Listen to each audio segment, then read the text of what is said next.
3 days, 3 different cities, from Minnesota to Toronto. And look out. If you're watching this game in the ballpark, you better keep your head up. These two teams have pounded one another, splitting 10 games so far this season.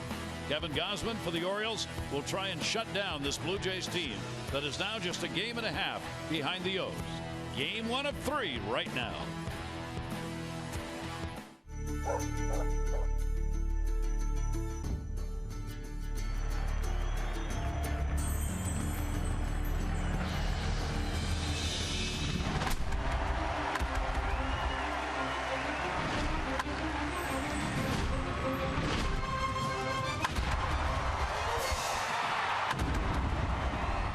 It's the Orioles on Massett, and we welcome you to Toronto. And the roof will be open and the sky mostly clear for the first of 3 and a big series as we take a look at the pennant races. Hi, everybody. I'm Gary Thorne for the Orioles. A very tough stretch. They finished up, of course, in Baltimore, then had to go to Minnesota for the ball game last night. Twins beat them there, immediately get back on the plane, arrive here in Toronto. So, how are they going to be as far as prep is for this game? Because you better be ready. Look at what this season series has looked like. It has been a mash unit. They have split the 10 games, batting average way up for both teams. So is the on-base percentage. Probably most stunning, the home runs. 18-16 in home runs in 10 games. Orioles a slight advantage. Runner in scoring position numbers, Orioles have done better there. Earned run average, if you're a pitcher, you don't want to see that. It was highlighted by the last series that these teams played here. This has been a very tough place for the Orioles traditionally to win. And they lost 3 out of 4 last time they played up here in Canada. Batting average, you see the big differential for the Jays. On base percentage way up.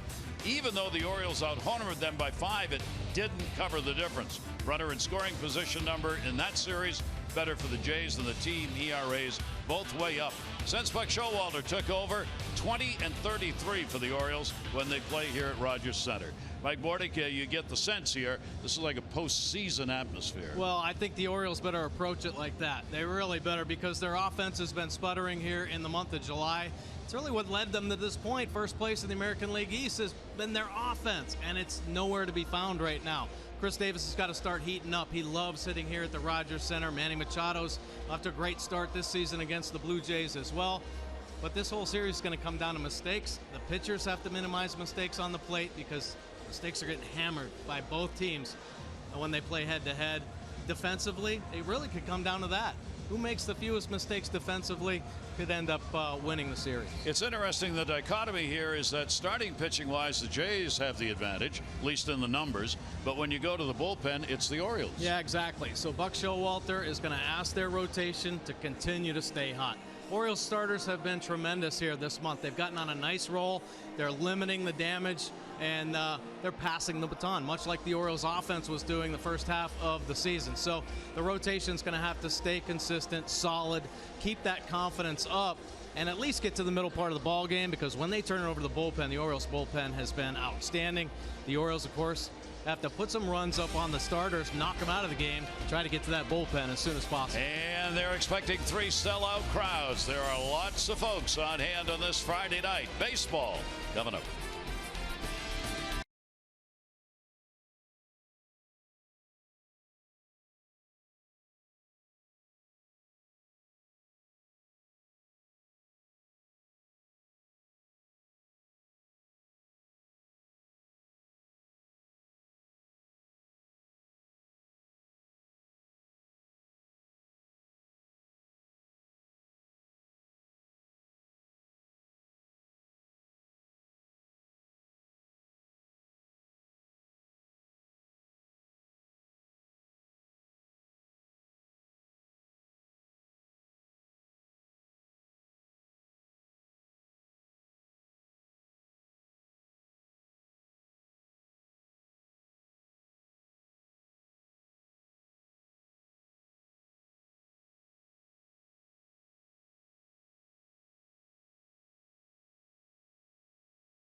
Orioles baseball on Massillon, brought to you by Southwest. Transparency, low fares, nothing to hide. And by American Standard Heating and Air. For the best in home comfort, choose the brand voted #1. American Standard Heating and Air. Right now, get special financing. Find your dealer at midatlanticcomfort.com. A beautiful day here in Toronto and a summer evening here at the ballpark. Take a look at our BGE home game time temperature at 75 degrees. BGE Home, Baltimore's home team for heating, cooling, plumbing, and electrical. Why would you call anyone else? Started out the lineup brought to you by Southwest. Transparency, low fares, nothing to hide. Jones, Kim, and Machado, Davis, Trumbo, and Wieters, Scope, Alvarez, and Hardy. Adam Jones at the top of the order with a 4-game hit streak, including a couple of long balls during the streak. And let's take a look at Marco Estrada's pitch arsenal this season. He can command all 4 of his pitches: fastball, changeup, curve, and the cutter. The changeup, 30% of the time, it is a plus change. Best pitch, maybe the best changeup in the game today. 17 starts, 294 earned run average. Got 5 wins on the year. 102 punch-outs and 110 1/3 innings of work. And how about this? Opponent average just 179, completely controlling the righties at 154. Lefties just 202. He has given up the 14 long balls, and he is a fly ball pitcher. Adam Jones coming up. Can he do what he did yesterday? Last night, first pitch of the ball game in Minnesota. Adam said goodbye. Second home run on first pitch of the season, or first pitch of the game he has seen. Adam Jones needs to get hot here, or stay hot here at the Rogers Center. We're ready to go. Estrada, and Adam will take the pitch. It'll be on the outside corner for a strike. Adam immediately looks down. Manny Gonzalez is the home plate umpire. Historically, if there's someone who benefits from him being behind the plate, it will be the guy on the mound. Yeah, and it looked like it after that first pitch. Kim, and then Machado. Estrada, off speed delivery at 74. For all the pounding and home runs and runs that have been scored between these two teams, with Estrada on the mound against Gausman, it may be an entirely different looking game. Yeah, it could be a great pitcher's duel. Of course, Estrada really holding down opponents offensively. But there is something that we have to keep an eye on. He spent some time on the DL earlier this month with a sore lower back, and that has been something that's been kind of troubling him all year long. So monitor Estrada.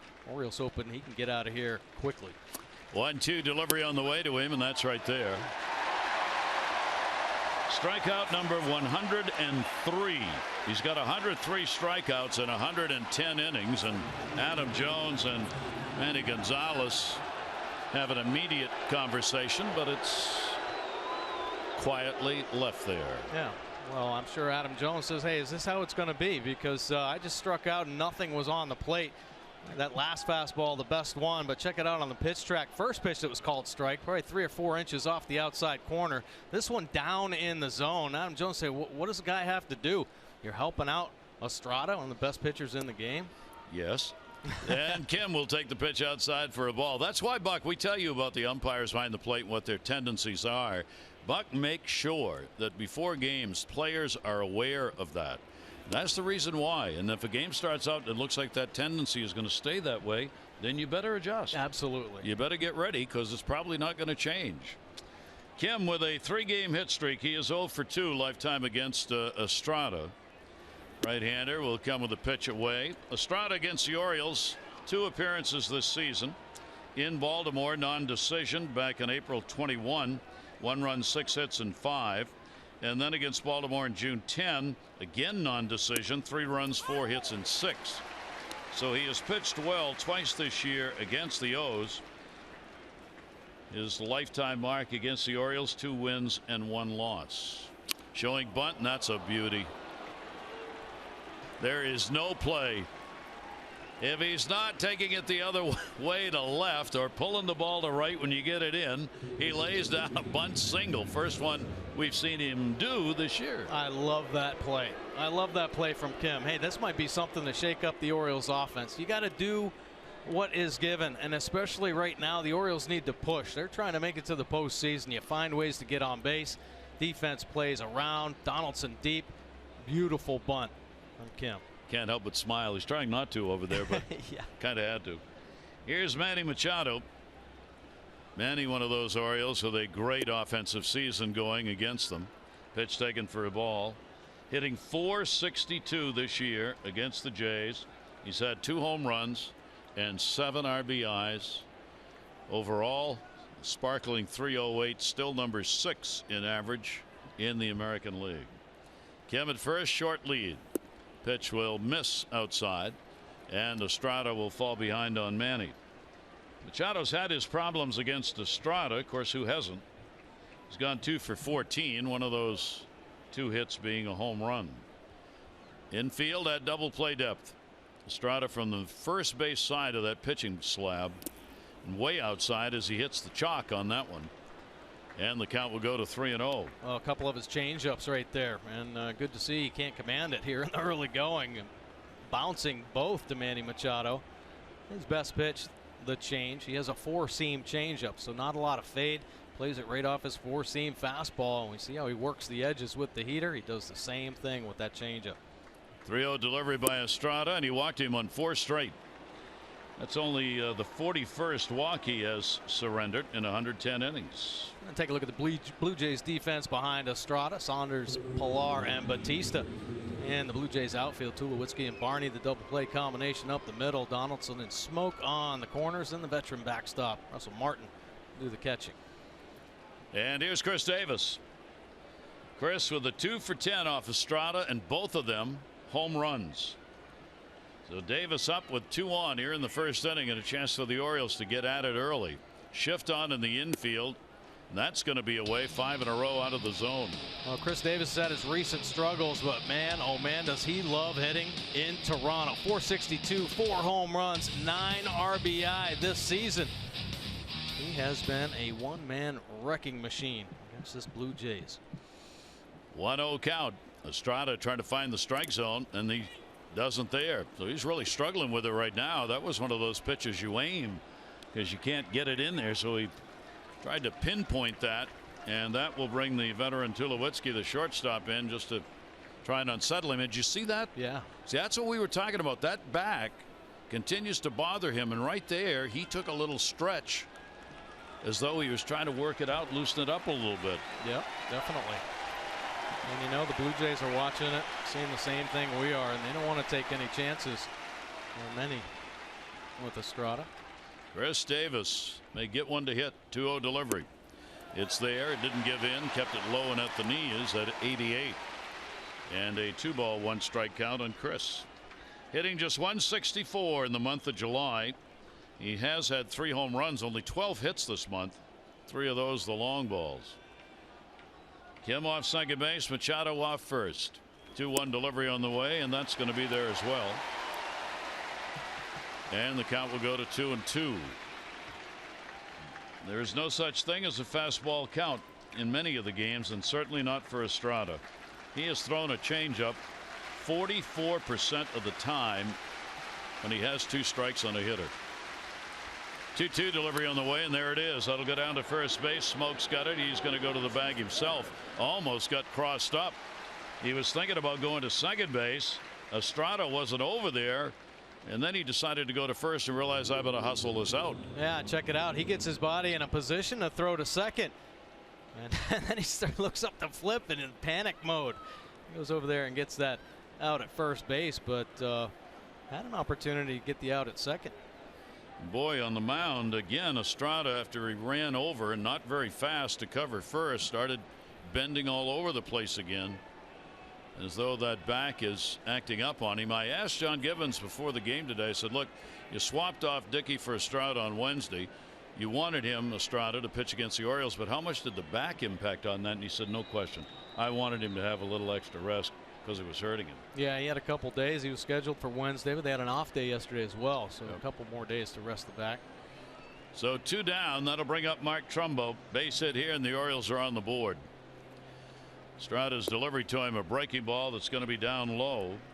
Trumbo is 2 for 10 off Estrada, one of the 2 hits being a home run. He and Davis in the middle of the lineup.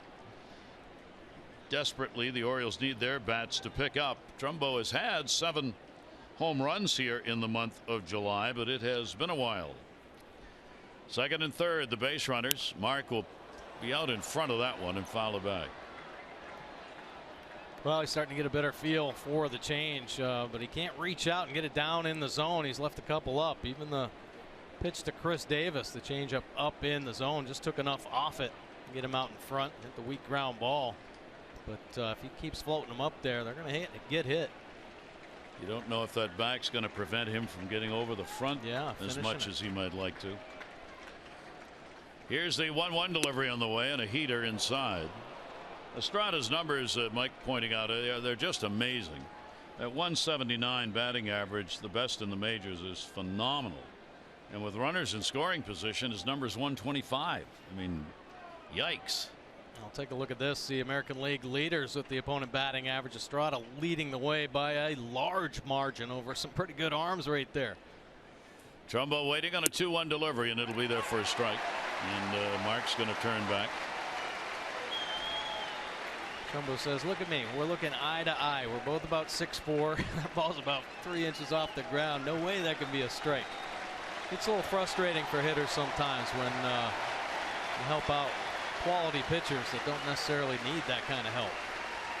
On our box, though, that hit the line. 2 ball, 2 strike count. Kim and Machado. Trumbo in the air towards the gap, right center field. There's a big hit. That'll take a hop off the wall. It'll score 2. Trumbo will go into second base. He's got the double, and the Orioles take a 2-0 lead. A big 2-out, 2 RBI base hit, and Trumbo's up to 75 in RBIs. Yeah, huge AB. Great swing from Trumbo. Staying to the big part of the field and picking up 2 early runs. Big runs. This is a tough fastball on the outside corner. More of the ball off the plate than on. Trumbo staying on it. Big hit there. And a couple birds on. Kim's bunt. Playing up big. Irony being that Trumbo, of all the Orioles hitting against the Jays this year, had one of the lowest averages in the series at 205 coming in. And that pitch will be taken for a strike by Matt Wieters. Matt's not 205. 308 with 3 home runs and 8 RBIs against the Jays on the year. That's a big 2-out hit. That was an area the Orioles have been struggling in. That's with runners in scoring position. After the All-Star break, the Orioles hitting 159 with runners in scoring position coming into this game. But they get their first chance and get it done.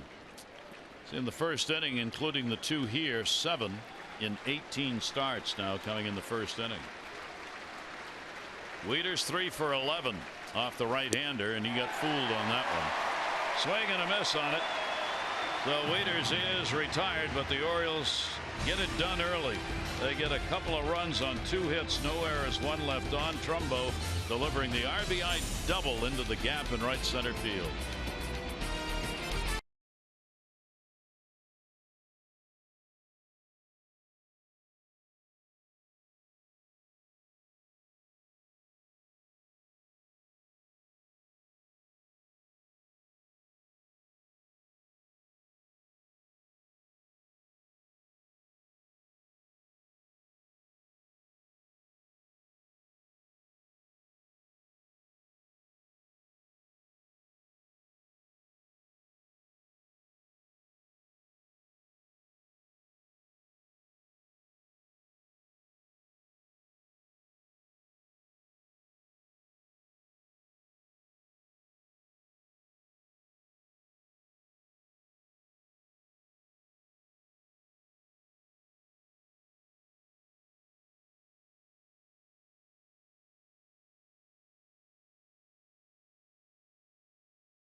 about early in this game as the Orioles take the 2-0 lead for Kevin Gausman. Take a look at the lineup. Kevin will face Bautista, Donaldson, Encarnacion, Saunders, Tulowitzki, Martin, Smoke, Pilar, and Barney. Josh Donaldson's having an MVP month of July. And let's take a look at Kevin Gausman's pitch arsenal. Fastball 67% of the time, getting better at locating that heater. Worked really well his last outing, keeping working in the low 90s, but at times rushing up there 97, 98. And the breaking ball, the slider, and the change, straight change, and the Vulcan grip change 20% of the time. 3.77 earned run average is slowly but surely coming down. Kevin Gausman getting more consistent out on the hill. Opponents hitting 265 overall, but they have 16 home runs off Kevin. And Bautista will lead it off. Pretty view right there of the sun being deflected as it shines through at the top here with the roof open. Bautista back in the lineup after coming off the DL and in the leadoff spot. He's 5 for 15 against the Orioles on the season. He's not had a hit against Kevin Gausman, as he is 0 for 8 against the Orioles starter. Bautista got that one. That was up way back. Here we go. Goodbye, home run.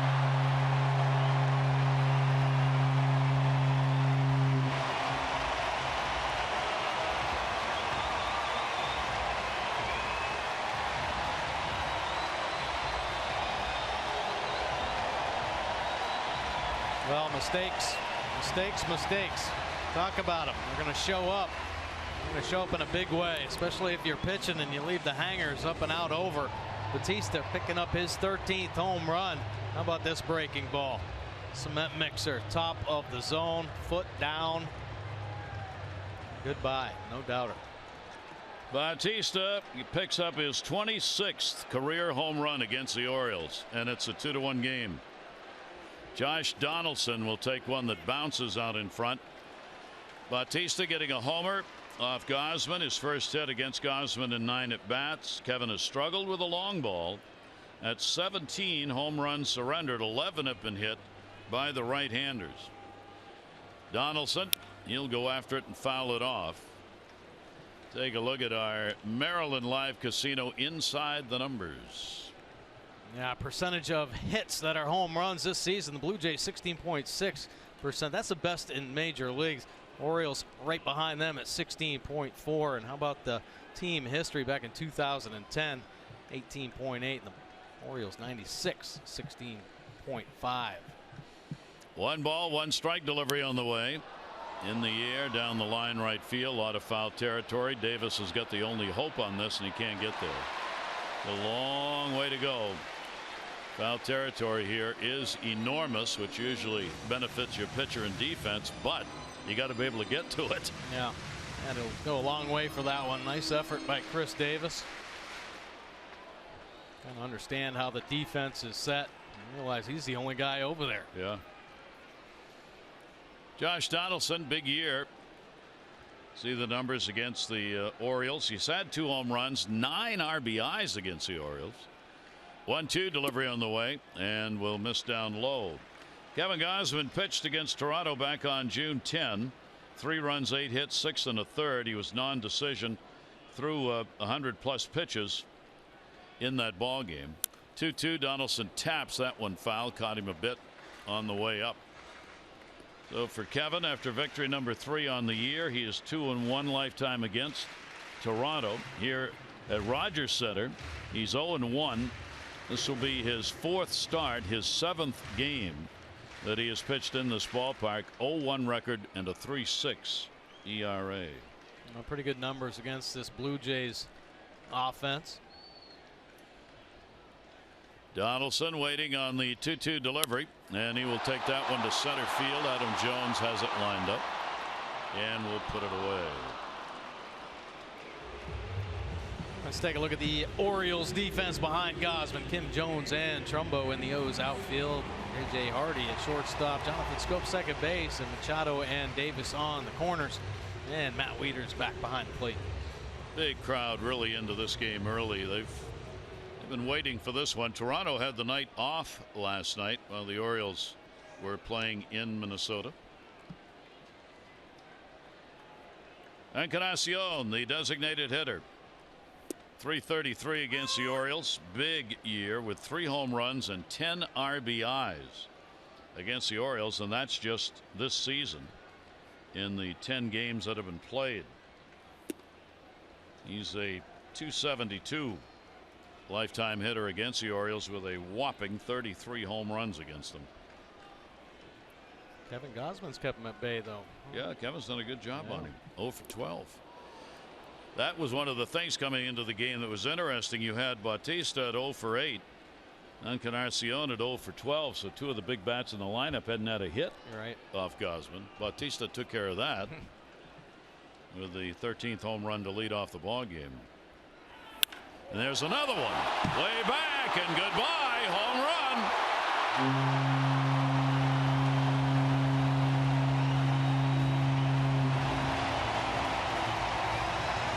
Number 28.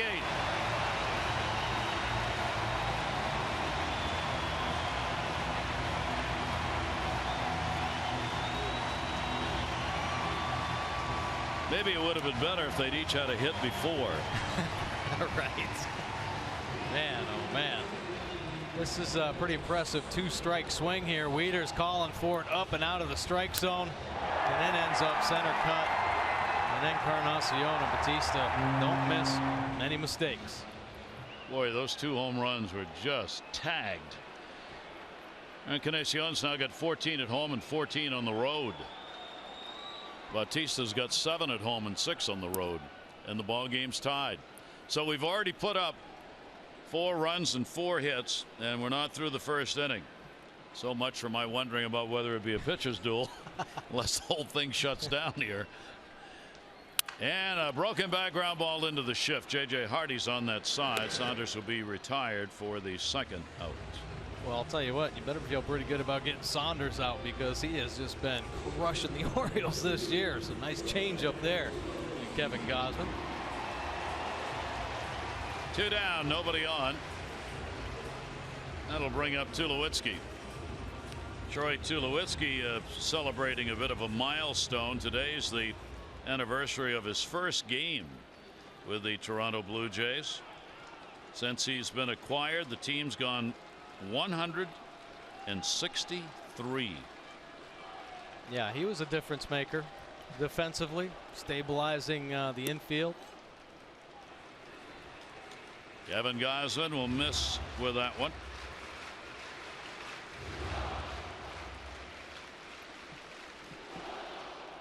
Little Tulo chant.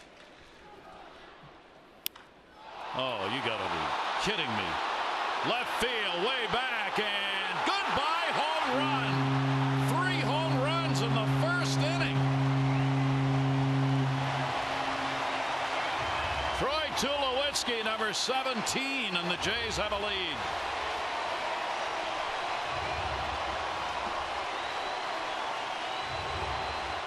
Well, Kevin Gausman and the Orioles can't get caught up in these home runs here in the first inning. They're all solo shots. Here, breaking ball. Looks like it's going to finish down and away, but it looks like it backs up. Heads right towards Tulowitzki's barrel. And another one. There in the wall. That'll set the crowd buzzing. Here is Russell Martin, their catcher. Martin's hitting .273 against the Orioles this year, a home run and 6 RBIs against the O's. So on the season now, Toronto's hit 19 home runs against the Orioles, and the Orioles have 18 home runs against Toronto, and this the 11th game of the series. Unbelievable. This is the American League East at its best. Boppers all through the lineup.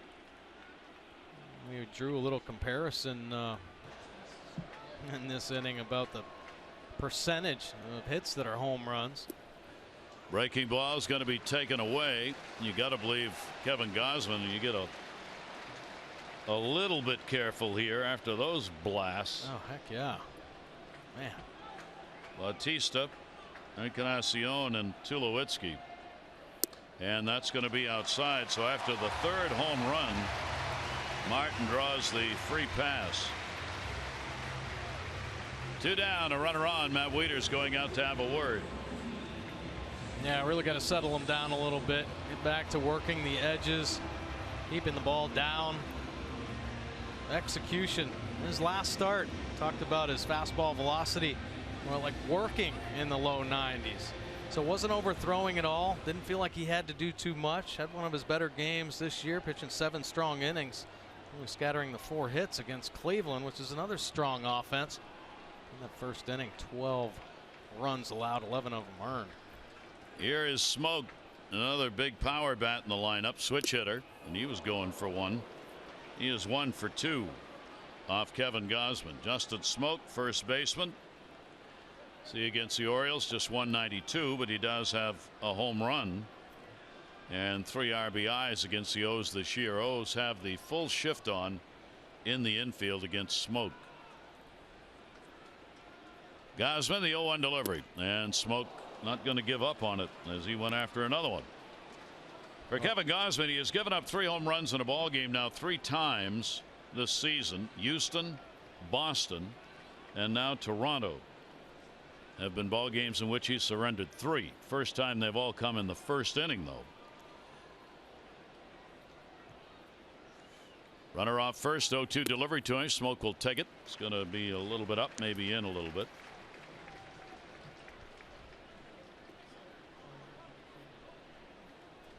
What a start. 1 ball, 2 strike count. Well, got to bow your neck. These guys want to slug. The Orioles got to say, hey, let's slug with them. That's what they've done all year. Yeah. 1-2 delivery on the way, and Smoke will foul that one back. He got jammed. And the count will stay at a ball and 2 strikes. Justin Smoke struggling at the plate a bit, hitting only 178. That's over a 26 game span for Smoke. He is yet another in this lineup. Not so much for average as it is for the home runs. Runner off first, Martin, and the 1-2. And Smoke will go down on a good pitch down and away. So 3 runs on 3 hits. Bautista led it off, his 13th with 1 out. Encarnacion his 28th. Tulowitzki with 2 down, his 17th. 3-2 Jays.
John Lane from Annapolis, 500 for being selected, 500 more for every Orioles home run hit tonight. Play Home Run Rich's scratch offs, win up to $50,000, or enter non-winning tickets for a chance to be the contestant of the game. Visit mdlottery.com/baseball. It's not a bad game to be a contestant in the home run contest in. We go to the 2nd inning, and the pitch will be taken for a strike. Jonathan Schoop leading it off. Alvarez and then Hardy due up. Jonathan trying to get out of an 0 for 12 that he's in right now. He's gone 3 for 11 off Estrada, and 2 of the 3 hits he's had against the right-hander have been home runs. Estrada's given up 14 home runs on the season. Gausman's now given up 19. 1-1, good tailing pitch, and a 1-ball 2-strike count on Schoop. Keeping that fastball down in the zone will help that changeup play up. Estrada's 1-2 delivery. Oh, mercy. There's that changeup right there. My goodness. Well, this is what a big league changeup looks like. Bugs Bunny circle change here. 4-seamer. Looks just like the fastball Schoop just saw, but the brakes get put on. Look at the slow second half start for the Orioles before the All-Star break. They were averaging 5 runs, over 5 runs per game. Just after the All-Star break, 2.71. That's last in the American League. I mean, all the numbers down after the All-Star break for this Orioles offense. They got to find a way to get it going again. And our numbers brought to you by PNC. Here is Pedro Alvarez. Alvarez, the DH. He too has had a home run off Estrada, 3 for 21 in his career. Full shift on. There's that big changeup again. One of the best in the game. And a 1-ball 1-strike count. Not going to be overpowering. It's all about mixing those pitches up. And he does that as well as anybody in the game right now. And a heater that's there. Because the heater's at 88, but the differential's so big. And the fact that he is not making a mistake with the fastball. He's working down. The umpire's giving him that down and away on both lefties and righties. For keeping the heater down there. Almost an unhittable pitch. Goes outside with that one. And the count will go to 2 balls and 2 strikes. Veteran right-hander now, Estrada, who has been around pro ball for a while. He is 33 years old. Born in Sonora, Mexico, lives in Arizona now. Went to Glendale Community College and then Long Beach State University in California. He's played with the Nationals, with Milwaukee. Now here in Toronto, 2nd year. Pitch is going to be laced into right field, and that's going to be in for a base hit. So the Orioles get a 1-out single. Alvarez on with Hardy coming up. The Orioles return home on Tuesday to begin a 3-game midweek series against the Rangers. Good seats for you. Game times Tuesday, Wednesday, Thursday are all 7:05 starts. And on Thursday, don't miss your chance to enjoy a special Birdland social program, Q&A with Darren O'Day. Get your tickets at Orioles.com. Andrusik in the bullpen for the Orioles, the newest member of the Orioles, added today. The announcement just before the game. In fact, Hardy takes it down low. Logan Andrusik had been pitching in Japan for a couple of years. Got his release from the Japanese League. He's 31 years old rather. Was 8-3 with a 2.17 last 2 years in Japan. Ready to go out of the bullpen tonight. And it was a very late change. The Orioles, the move, Chaz Rowe was designated for assignment. And Chaz Rowe was fully dressed and ready to go when I was in the locker room. So the decision to add Andrusik came very late. 1-1 delivery on the way. Hardy will take that one for his strike. JJ's really had the bat going, hitting .355 in the month of July. He is just 1 for 10 though against Estrada. 1-2's in the dirt. Nice stop made by Martin. Well, he certainly doesn't have the command of the changeup. Alvarez hit a high change, and the Orioles hitters, they can't go up there sitting on that changeup. I mean, that's just straight Bugs Bunny. They got to start getting aggressive on that down fastball. Hardy with the infield at double play set. And JJ stays away. Leaned out, took the long look. Decided the better of it, and a full count 3-2. Another change missing. How about the month of July? You were talking about .355. June, rough month, average down. Just banged up a little bit. JJ Hardy spent some time on the DL. Runner not going, ball in the air, center field. Pilar started back, comes in. So Fortuitous route on that one. Off the bat, he thought it was hit better than it was. He makes the play. And JJ hit Pilar a changeup out there. He was acting like it was a heater going deep. He had to put the brakes on. So Estrada gets a couple of outs. Alvarez still on at first base. Adam Jones. You'll note what Buck Showalter did in this lineup.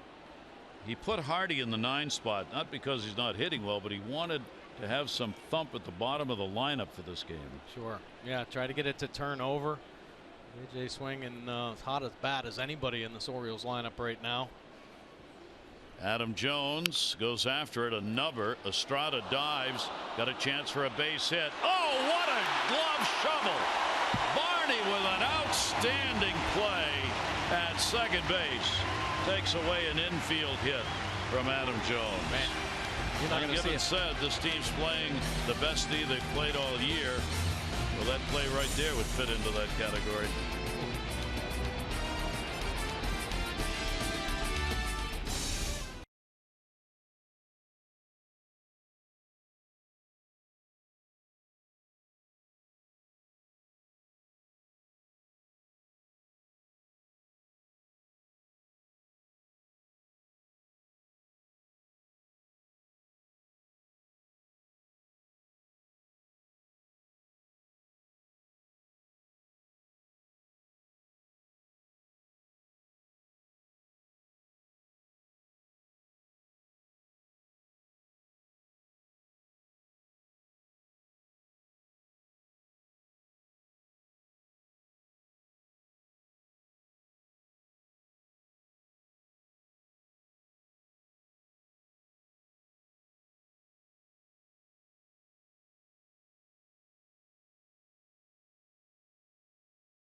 To look forward to Miller time later in tonight's game, brought to you by Miller Lite. Gary Thorne, Mike Bordick, great to have you with us for this weekend matchup of the teams battling for first place. The Orioles, game and a half ahead of Toronto, and series starting out the way the whole season series has gone, with a lot of offense. Afternoon game tomorrow, 12:30 O's Extra, 1 o'clock the ball game. Gallardo against Happ, the left-hander. And a check swing, and he went around, says Manny Gonzalez, home plate umpire. Pilar, the center fielder. Kevin, 220 with a homer, 2 RBIs against the Orioles on the year. And the pitch will be taken outside for a ball. Pilar to be followed by Barney in the 9 hole, and then back to the top and Bautista. Pilar likes sitting here at the Rogers Center. Big difference between home and away numbers. Blue Jays play great here at their home park. He also likes leading off an inning. He's hitting .324 when he leads off an inning. 2-1 delivery to him, and Pilar wants to check it first. Huh. You see more and more of that. Jim Reynolds says no. You see the hitters. Adam Jones does that all the time. Yeah. Check with him. Check with him. Yeah, I didn't do it. Go ahead. I didn't go. Hey, if the hitter points down there, if the catcher or the umpire do, they're sending the message, yeah, he probably went. Good pitch as he came back inside on him after working away. Kevin Gausman, last 5 starts, outstanding. He's got a 2-2 record in those games, but a 2.51 ERA in his last 5. 3-2. And a ground ball to third, foul. In those starts by Gausman, he's walked only 5 in his last 5 starts and has 33 strikeouts. Yeah, well, he was talking about that last inning. He's just starting to work with his fastball better. Now, it might be just he's amped up right now, but every heater that's coming out of his hand is either 95 or 96 miles an hour. Well, leadoff walk. He had a route to get here. The Orioles left him in Baltimore, didn't take it to Minnesota because obviously he was going to pitch here and they wanted him to rest. So what happened yesterday? All that bad weather in Baltimore, flight gets canceled. He had to fly to Detroit and drive to Toronto. How about that? It ain't easy. All the best laid plans of managers and pitching coaches can go awry. Here's Barney, Darwin Barney at second base. Barney is making the start in this game for one reason. He's 4 for 6 with a home run lifetime off Gausman. So he'll get a chance at second. A pretty nice defensive play to end that last inning. Yeah, was it ever. Setting up way outside, Matt Wieters. Outside part of the plate. And that's right where it was. There you go. Stay on the edges. Estrada's getting the pitches. Why not try to do what he's doing? You know the Orioles hitters are coming back, talking about the strike zone. And it's up to Wieters and Gausman to execute the edges, keep it down in the zone. 0-1 count, short lead, Pilar at first base. Shows bunt and did hit it hard. Manny Machado's got to go to first and will get him. Manny was in far enough and the ball was hit hard enough on the bunt to be able to get him. He'll get credited with a sacrifice on that.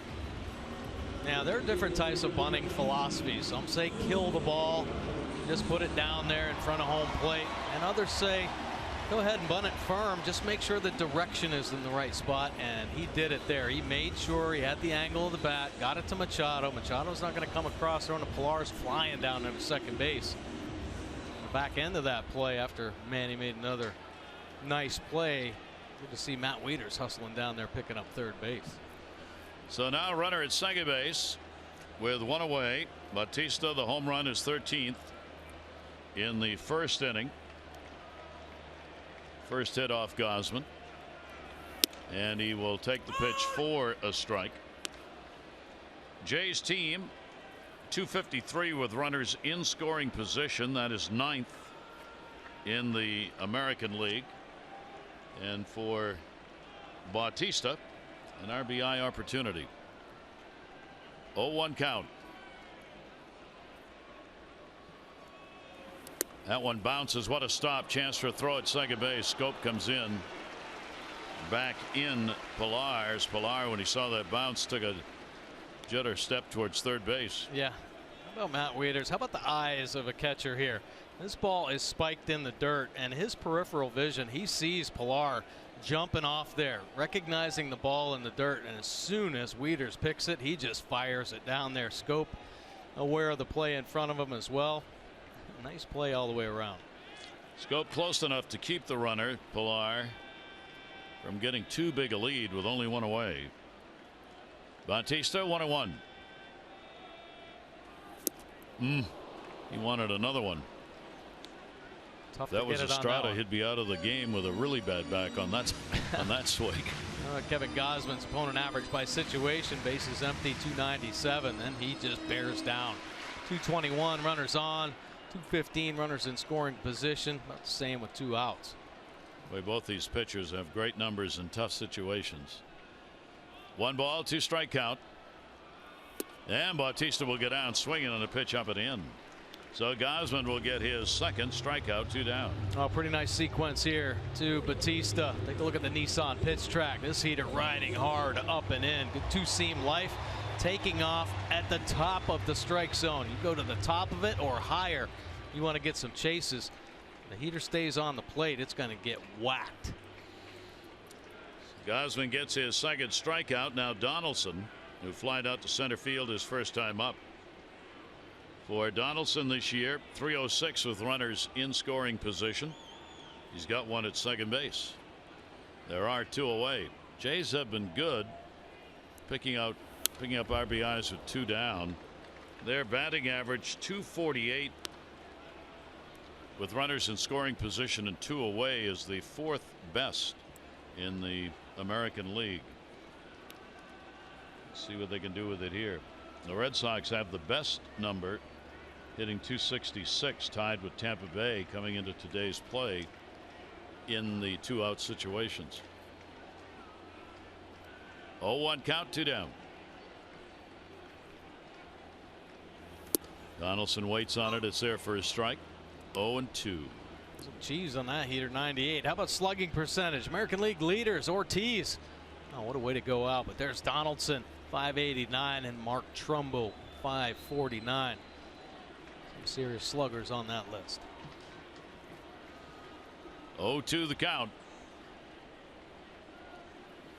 Good lead at second base for Pilar with 2 down. And that one's going to be foul back upstairs. The Orioles come in having lost 3 in a row. Game and a half ahead of Toronto, 2.5 ahead of the Red Sox. Boston has lost 4 in a row. Toronto lost their ball game a couple of days ago on Wednesday, 8-4 to the San Diego Padres.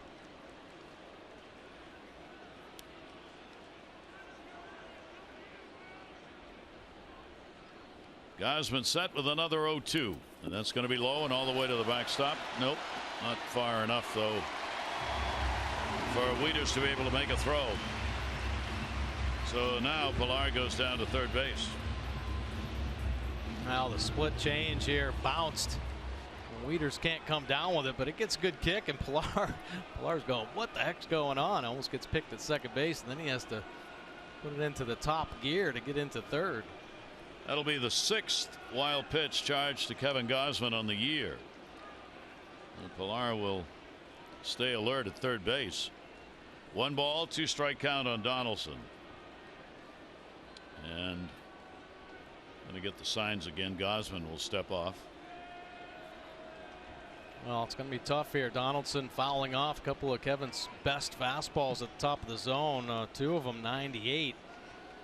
Find a way to get Donaldson off balance. 1-2 delivery to him. Check swing. Did he go? Nope. Almost should have been called a strike. Man, pretty darn close.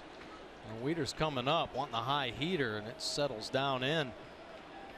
Not wanting the check swing strike, but borderline outside corner.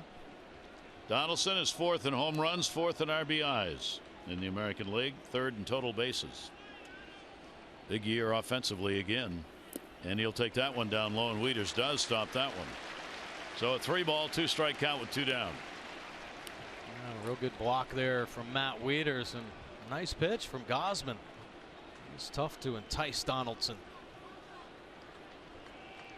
Donaldson 2nd in walks in the league to Trout. Trout's got 69. Donaldson's got 67. 3-2, 2 away. Runner off third. And Donaldson will get down swinging. So Kevin Gausman gets his 3rd strikeout. No runs, no hits, no errors, and a base runner left on. Jays up by 1.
by T-Mobile, and we'll turn to our Major League Notebook on our East Winds page. Yankees, they've won 8 of the last 11. How do they do it? Their bullpen outstanding over that span. 4 earned runs. Tampa Bay Rays losing the tough ones. 1-run games, 17 losses, worst in the majors. The Red Sox closer of the moment, Brad Ziegler, lost the last 2 games coming out of the bullpen. They may get their regular closer, Craig Kimbrel, back. He's going to rehab at Pawtucket tomorrow. Could be back with the Red Sox on Monday. Here is Kim. Base hit, run scored, first inning. Estrada's delivery to him will be on the inside corner for a strike, 1-1. Top of the 3rd inning, 3 runs, 3 hits Toronto, 2 runs, 3 hits for the Orioles. Ripped down the line. It will be a foul ball by that much. Man. Jim Reynolds right on the chalk at first, saying nope. Boy, that was close. Kim going, what the heck is going on? He had a pretty good look at it himself. How he kept it fair. I mean, good fastball. Right on the inside corner. You really have to do a lot of things right. Wayne Kirby thought it was fair. Like Showalter has asked his video people, I think, to take a look at it as they hold up play here.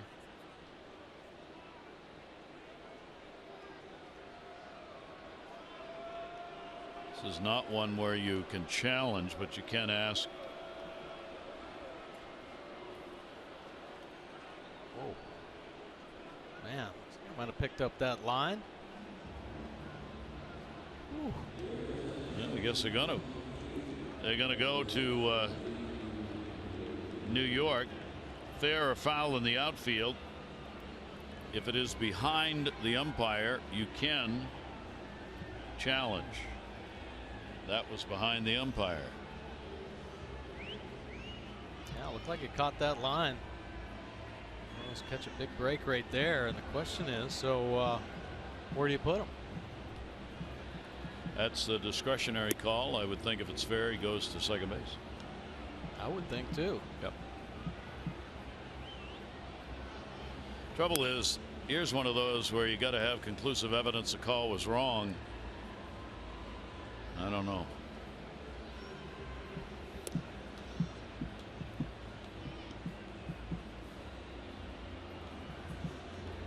Ooh. They've got a ruling. Foul ball. Oh. So the Orioles have used their challenge, which really doesn't matter very much because I have yet to see a case where a manager was asking for a review and didn't get it. Right. Because the crew chief can always look and ask for a review, even if the team has used their challenge. Pitch will be down low. Kim back in the box. A 2-ball, 2-strike count. Laid down a beautiful bunt, third base side with the shift on. Same situation here as they've they're not all the way around, but that third base lane is open. 2-2 delivery to him and a big swing and a pitch away. Boy, he can sell that changeup. Great arm speed coming out of the hand, looking just like his fastball. Him thinking, I'm going to go down and get this heater. 77 miles an hour. Brakes get pulled. A little fade action on that one. That's strikeout number 3 for Estrada. And Manny Machado. Manny drew a walk and scored on the 2 RBI double by Trumbo that came with 2 down in the first inning. Pitch is going to miss for a ball. Estrada's numbers overall great, of course, with that ERA 2.94, third best in the league. His home ERA even better. He's 2.5 here at Rogers Center. That's the second best home ERA in the American League. Falls behind here 2-0.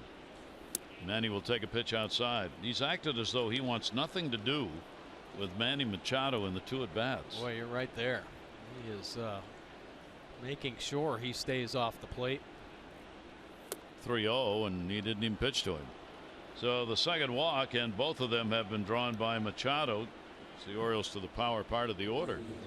On Tuesday, August 16, the Birds begin a pivotal 2-game series against the Red Sox. You can show your Birdland pride. Couple of games on Tuesday and Wednesday, both at 7:05. Get your tickets at Orioles.com or 888-848-BIRD. Well, here's Chris Davis. Davis grounded out his first time up. Pitch will be taken away. The numbers for Manny and Chris are almost identical against Estrada lifetime.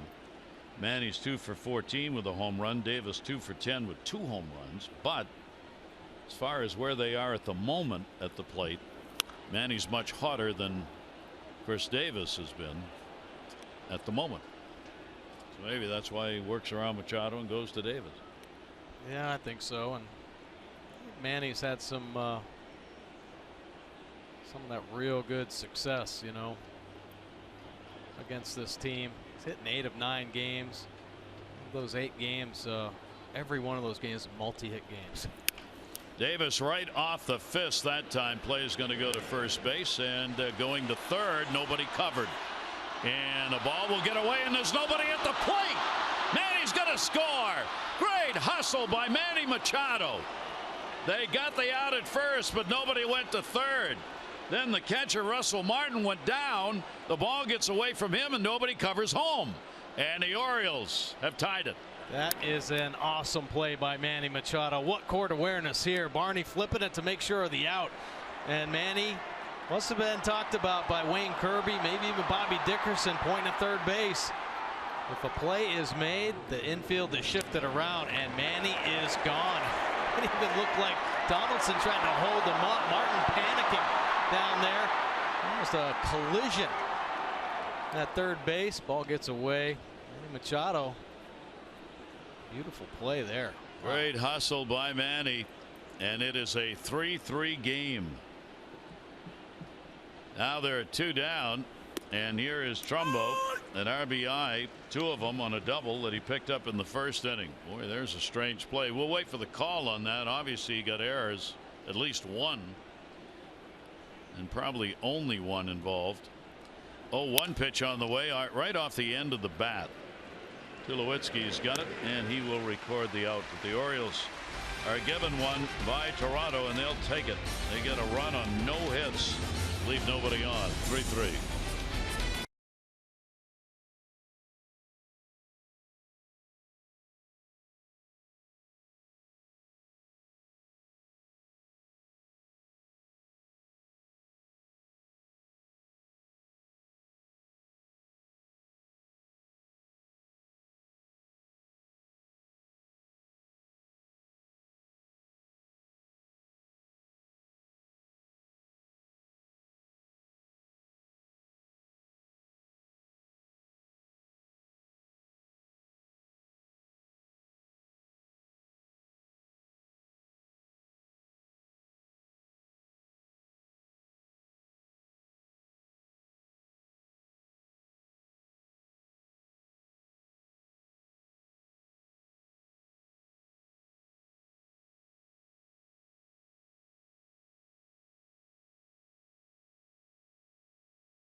Brought to you by Southwest. Transparency, low fares, nothing to hide. And by your Baltimore BMW centers. Visit BaltimoreBMW.com today for exceptional offers. Well, what a messed up play that was that the Orioles get their 3rd run on. Take a look at the collision at third base. Manny sliding in. Martin can't hold on to the baseball, and it kicks away, and he makes a last gasp effort. Try to flip it to Estrada. Manny Machado winning that one. It'll be an error called on the catcher, Martin, allowing the run to score. It is an unearned run. Encarnacion at the plate, and he will foul that one off. Toronto 3 home runs first inning. Bautista Encarnacion and Tulowitzki.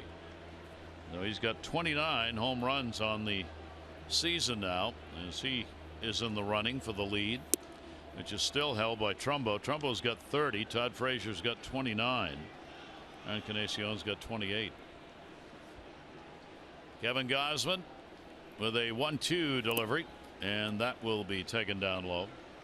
I mean, if there is anybody who gets into the position to swing in more of a home run trigger, I don't know who it is. Oh, yeah. I mean, he's just looking to drive every single pitch. Sure. Just wail. 2-2 delivery is taken down low. Well, you hear it a lot from power hitters and hitters that start figuring out their swing. You got to go up there and want to hit home run. That has to be your plan, but you have to be fundamentally sound in order to do it. Your swing path has to be correct. But as far as loading up and the thought process in your mind, hitting home runs, you better grow up there with that attitude, or you're not going to be able to do it. If you're thinking slap a single to right field, that's probably what you're going to end up doing. He can do it. Well, the Jays now have had the leadoff man on all 3 innings, 2 via a walk, 1 via a home run. Gausman has walked 3. And here's Michael Saunders. He is the home run leader against the Orioles this year with 5. 12 RBIs against the O's. Takes the pitch outside for a ball. This is ugly. Yeah, his highest average versus a single opponent this season. Saunders 475 versus the O's. There's Manny Machado just underneath him, 462 versus the Blue Jays. How about Altuve on that list a couple times? 1-0 count, and that's going to be there for a strike. A bit ironic that Toronto, they have not played a division game in a month. The last time they played a division game was against the Orioles, and it was back on June 19. So they have been out of the division for a long time. They are 23-19 against the East. 1-1, big cut, great pitch. That one almost impossible to hit.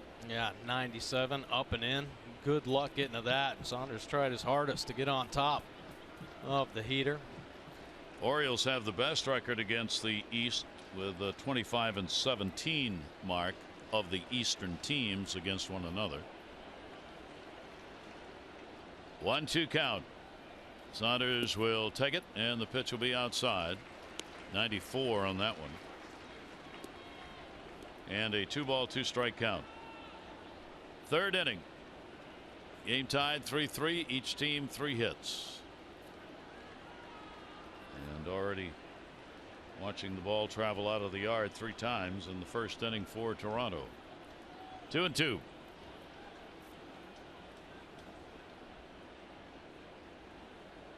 Michael Saunders waiting, and will follow back. Got away with one there. 95 right down the middle. And Saunders thinking of another pitch. More protective. You see the 5th pitch. Pretty much center cut. Been a good 2-strike hitter. 31 total hits with a 2-strike count. Over 50% of the time for him. Little number. Boy, that's got backspin. Wieters will make the play to first. Throw it away. Encarnacion is going to head to third. They're going to wave him on home. Trouble picking the ball up. He's not going to go. Encarnacion was being waved home from third base, but on his own volition took a look down and did not take Luis Rivera, third base coach's direction. He had a pretty good opportunity to score. Nice little changeup from Kevin Gausman, and it's yoiksing away from Wieters. He comes out there, might have been an extra foot or 2 further, so he had to rush the throw. Couldn't get the feet underneath him down the right field line, and fortunately Encarnacion puts the brakes on. Encarnacion was looking towards right field rather than towards his third base coach that time. Oh, this game you can just tell is going to be one of those. So Tulowitzki, 2 in scoring position, nobody out. The infield will stay back, and the pitch will be inside to him for a ball. Here's a look from Wieters. Can't quite get a grip. A little frustration. Encarnacion coming around third base, head down. Man, what the heck he was thinking about there. No, they had a run. Tulowitzki, a home run, is 17th in the first inning. 1-0 delivery will catch the inside corner for a strike. Tulowitzki had been on the DL. June 18 he came back and he's hitting .300 since. He was hitting only $1.99 when he went on the DL. Certainly picked the pace up after his return. Here's the 1-1 delivery to him, and that's going to go to Jonathan Schoop. Run will score. Toronto's back on top. RBI for Tulowitzki, and over to third goes Michael Saunders. That's some winning baseball right there from Tulowitzki. Runners at second and third and nobody out. How about get him over, get him in. One swing of the bat. Encarnacion crossing the plate. Tulowitzki, that's intentional, pulling the hands in there. His sights on the hard ground ball the other way. And the Blue Jays take the lead again. Now a runner at third, Michael Saunders, and the infield will move in. Tulowitzki gets his 49th RBI. Russell Martin at the plate. Saunders at third. One down and foul back. By the way, Saunders was credited with a base hit, and a throwing error on Wieters allowed the runners to move up. So a single and an error. So each team here in this inning helping the opponent with an errant play. Martin drew a walk his first time up. Encarnacion scores. He had the leadoff walk in the inning. 0-1 delivery. That's a good one. Came back a little bit on it, and the count will go to 2 strikes. He's throwing a nasty change right now. Some real good movement. The swing and miss, or just not hitting it, not seeing it out of his hand very well. A lot of pitches thrown by Kevin though here in the early going. Yeah. 0-2 count. Saunders off third base. Infield stays drawn in. 0-2's in the dirt. Runner stays. Wieters able to block that one. Now Wieters has had himself a workout already in this game. Boy, I'll say, man, block a lot of balls already. Split down. Now he doesn't mind doing that. This is part of the game plan. Bounce the splitter, get some swings, make it look like the fastball out of the hand. He's already saved a couple runs with the blocks. 1-2 count to Russell Martin. And off the fist. He will foul that one back. Pitchers really having to work, both Estrada and Gausman, in the first 3 innings of this ball game. 4 runs, 4 hits Toronto, 3 runs, 3 hits Baltimore. A lot of pitches thrown by each. Both teams getting runners on base early in the ball game. Martin, a 200 hitter in these situations, comes through, base hit. Saunders will score with the infield drawn in. That one hit sharply enough that Jonathan Schoop could not get the bat on it. And it is a 2-run lead for the Jays. Now Martin getting on top of the fastball, high fastball, 96 from Kevin Gausman.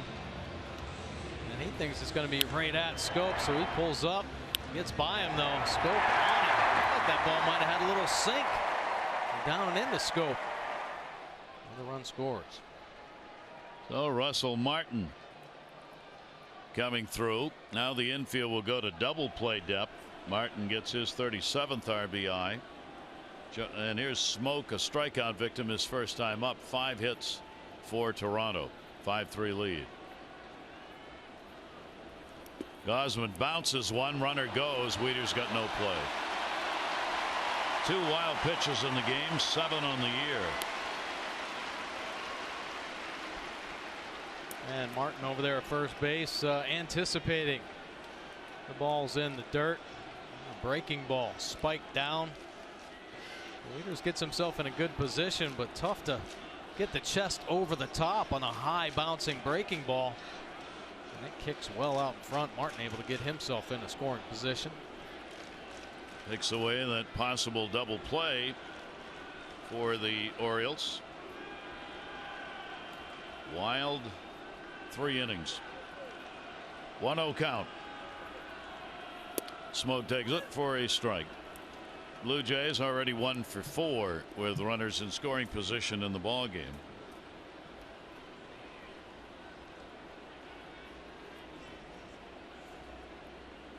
Orioles not holding Martin tight. Martin not running very well. Knees have bothered him a bit. Now Hardy will move him back to the bag.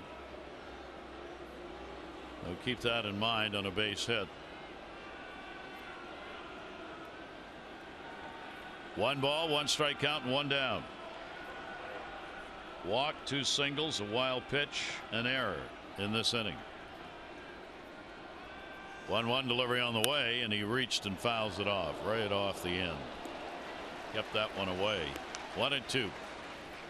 Unfortunately, didn't break back over. Stayed off the plate, down and away.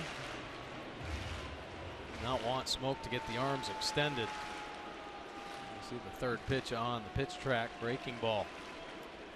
Staying over in the righty batter's box. 1-2 on him. That one's bounced. Wieters able to stop that one. And the count goes to 2-2. Matt still working with that right ankle not being 100%. Yeah. So it's a little tough sometimes making these moves to his right. 2-2.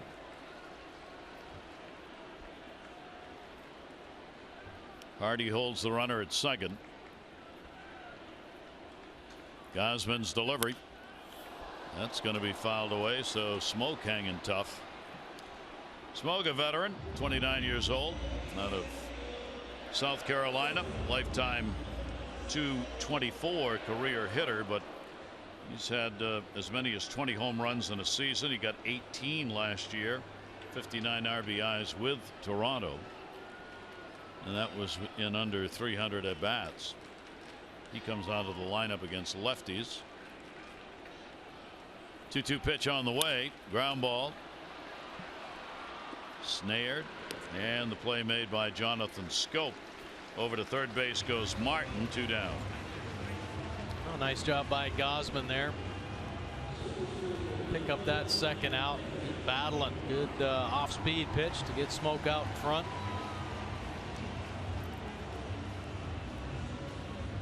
Home plate umpire giving Matt Wieters a moment.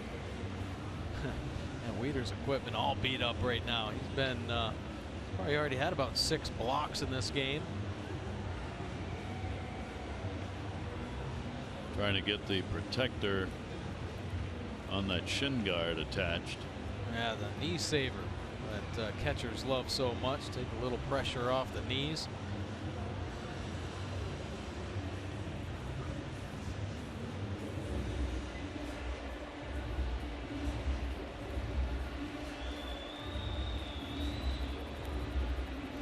Right behind him, you see the piece came off. Yeah, piece is dropping off Matt Wieters.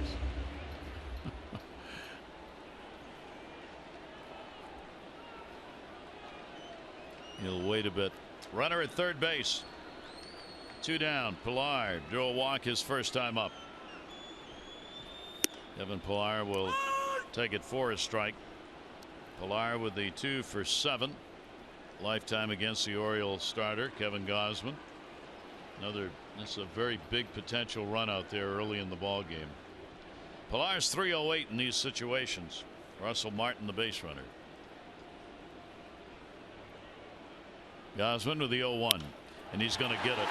Base hit into center field. Martin will score. So Pilar delivers the RBI, and Toronto's got a 6-3 lead. His 41st run batted in. Now, a lot of the base hits that the Blue Jays are getting are just elevated pitches all over the plate.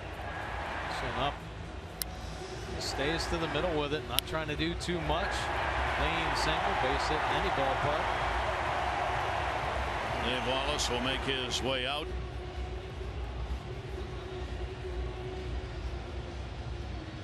Talk with the battery mates. Vance Worley in the bullpen. He was actually saved by Buck Showalter in Minnesota last night. He was going to use him in a game, and then when they found out Kevin Gausman was having trouble with his travels, got concerned about how that was going to go, so they set Worley back down in the bullpen, never got up again. So he's available as the long man in this one. Barney credited with a sacrifice his first time up, 2 down, a runner at first base. Barney will foul that one back.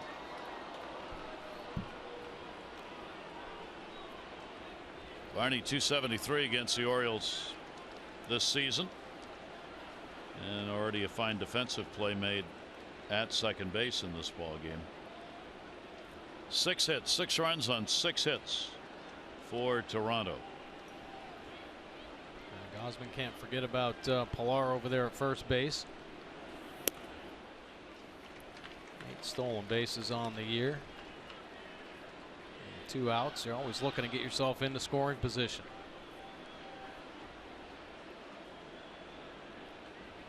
One ball, 1 strike count.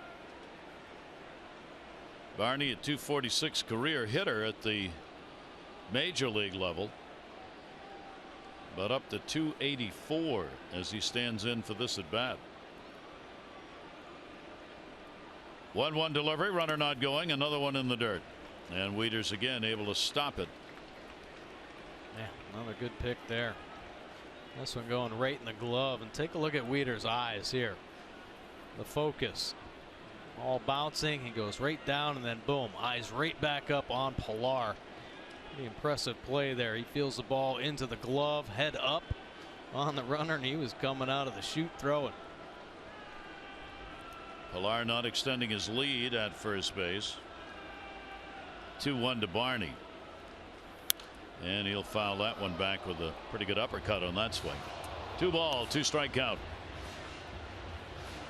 Kevin Gausman's 18th start. The Orioles have won 7 and lost 10 of the starts he has made this season. He has not won on the road. He is 0-6 with a 4.94 ERA in road games.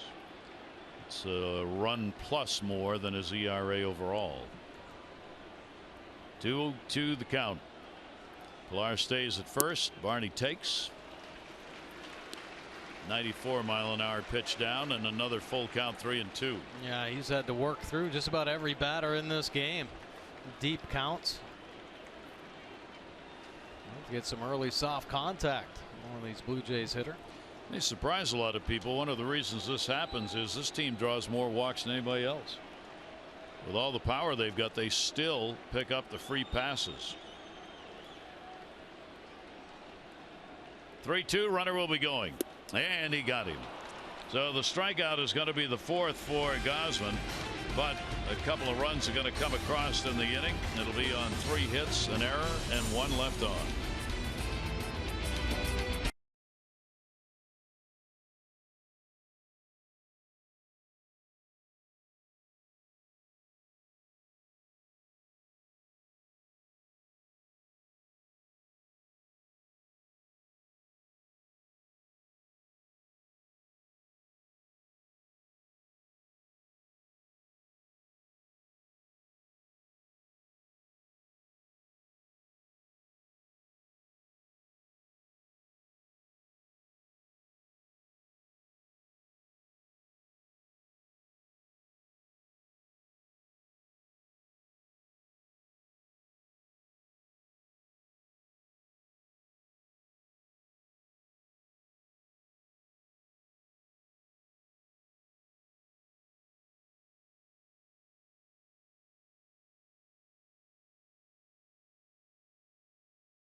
baseball in the fourth, brought to you by the RAV4 Hybrid.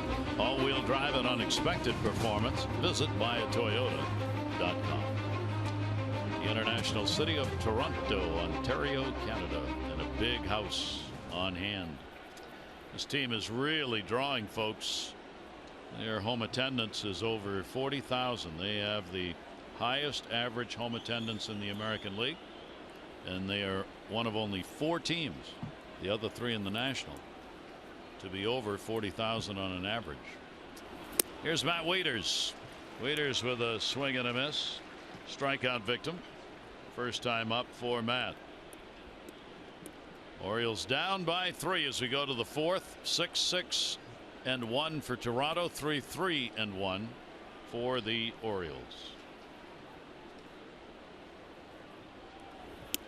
And that pitch is going to be at the knees for a strike. Looking, the Cardinals, Dodgers, and Giants all average over 40,000. The largest attendance for the Dodgers, 44.7. That's the highest average for home games in all of baseball. And only one, as we said, at the 40,000 mark in the American League, and that's Toronto. 0-2 delivery is going to be popped up. It'll be backhand out of play. Oh, Estrada not as crisp. Making some mistakes that the Orioles just aren't able to get to right now. That last pitch leaked out over the plate. Martin didn't want it there. Matt Wieters frustrated at himself for just missing it. Here's the 0-2 delivery on the way, and he'll ground that one right back to the mound. One away. Man, so tough to wait on that changeup. How about Estrada? When he first started pitching professional baseball, they had an independent team played winter ball in Hawaii, and there's their logo. They were the Waikiki Beach Boys. Only 3 years, 6, 7, and 8. They won the league in 08 and then said, hey, we won it. What the heck? Let's disband. Marco Estrada, 9 games, 2006 went 0-2 with a 1.19 ERA for the Waikiki Beach Boys. I love that logo. And if I'd have known they were there, I would have applied for the TV job. Well, did you say it was an independent league? Yeah, it was a I winter would have ball. had a shot to make a comeback. I would have gone down there with you. See, there you go. Think they had a hard time getting players to play ball in Hawaii in a winter league? Oh my. Jonathan Schoop, a 1-ball 1-strike count. Some difference between the Waikiki Beach Boys and the Toronto Blue Jays. 1-1 pitch on the way, and that's going to be lined to center, and it'll be a base hit. Blocked, goes to right field. Bautista staying his Schoop. Pilar was thinking about catching it. He gave it the body block. It bounced away, and to Bautista's credit, he came over to help cover. Yeah, there you go. You pick up your teammate here. Aggressive move by Pilar, and then he just tries to block it like Matt Wieters. Jonathan Schoop covering the high pitch. A bullet to center field. He sees it kick away, and he's thinking too. Turns it on, but there is Bautista. Nice job backing up, keeping your head on the play. So Jonathan gets a base hit, ending an 0 for 13. The Orioles have their 4th hit. One of those picked up by Pedro Alvarez, who stands in now. He had a base hit his first time to the plate. Estrada, can imagine, with a 179 average against him, doesn't give up many. He came in with 71 hits and 110 innings pitched. And that pitch will be taken down low. 1 ball, 1 strikeout. That run differential number we note coming into the game. Toronto was a plus 76. The Orioles a plus 32 in run differential starting this series. 1-2 on Alvarez.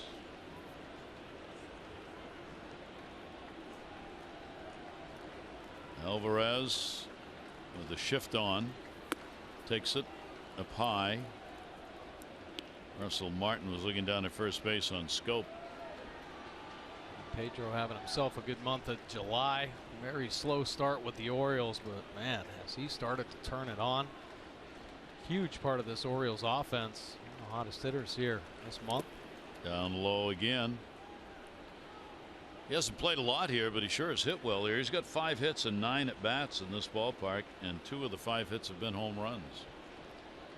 Look down to Bobby Dickerson at third base with Jonathan Schoop at first. Smoke holding. In the air, center field, hit it hard. Pilar going back. Pilar turning. That's going to hit halfway up the wall. Schoop's on his way to third base. He'll be held into second base. Alvarez, he's got a double. He nailed it. 400 feet to dead center field and missed a home run by a matter of feet. Man, what a piece of hitting right there from Pedro Alvarez. He's starting to get on everything. 12th double of the season. This is a breaking ball, the rare breaking ball. How the heck are you looking for that? He's not. He's just in a great position to hit. He gets that front foot down and he's behind it. He beats Pilar deep. This one off the center field wall on the curve.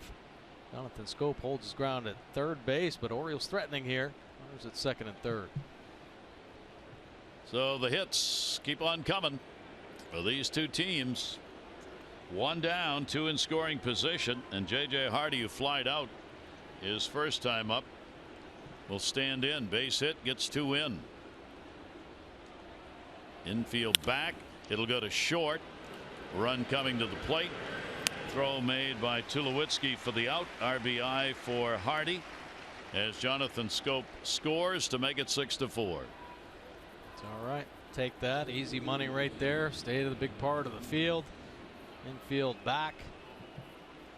Keep pushing them across. You got a feeling there are more to come.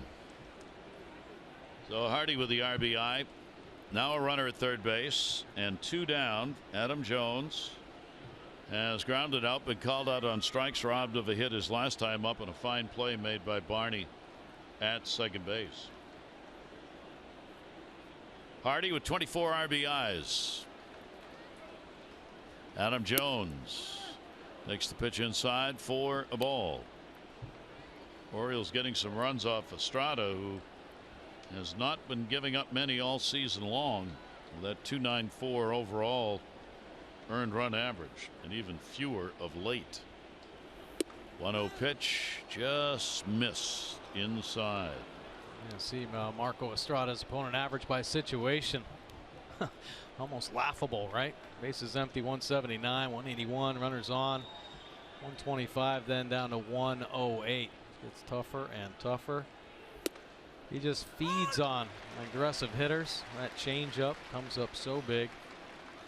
This is the first time in his last 11 starts that he has given up more than 3 runs in a game, as the Orioles have put 4 up on the board against him, and we're only in the 4th inning. Jones will foul that one away. That streak of 3 or fewer runs in 10 starts tied for the 4th longest streak in the league this year. The Orioles end it here in this ball game by putting across 4 already, and a chance for another with Alvarez off third base. 2-2 delivery. Adam on the changeup will be the 4th strikeout victim. Orioles get a run on 2 hits. They lead 1. 6-4 game. Worley's coming in.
This has been a wild ball game, and we're not even close to the end of this. Going to the bottom of the fourth, 6-4 Jays. Yeah, Kevin Gausman, early exit, only 3 innings, 6 hits, but 3 of them home runs, 6 earned runs tagged for Kevin Gausman. Only 79 pitches thrown. Too many mistakes on the heart of the plate. Now it's time for the Jiffy Lube pitching change.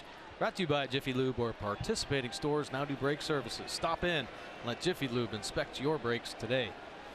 Animal Vance Worley in the ball game. He will start out against Bautista, who's had a home run.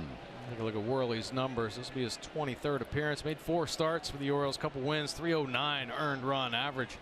Opponents hitting just 258 overall. Bautista will take the pitch outside. So that is the second time this year Kevin Gausman has gone only 3 innings. Happened against Boston back on June 15. 6 runs, 7 hits, and 3 in that game. Worley's delivery will be down low. 3-0 count. Worley, there is Kevin out of there. Pitcher of record for the Orioles for the moment.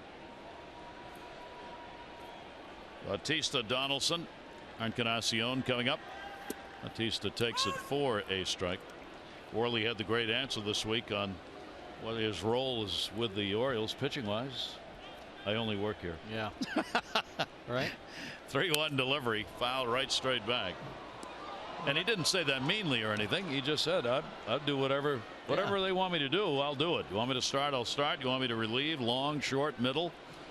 He said, I work here, and when I'm called on, my job's to come in and get outs. And that's exactly what he's done. Arguably the most valuable pieces of this team. Comes in at 92, up and in, gets Bautista. Good fastball. Very good at manipulating the heater. Take a look at the Nissan pitch track. Working on the inner third, up and in to get Bautista after some cutters down and away. Located perfectly. Last outing was on the 24th for Worley against Cleveland in a start. 2 runs, 5 hits, 7 innings. He had an outstanding outing, so he's well rested here. This is the day that if he was in the rotation, he would have started. So here he is as the long man, which is exactly why the Orioles had pitched him the way they had and did not use him last night in Minnesota. 1-0 delivery, wrapped hard and foul by Donaldson, who was flied out and struck out.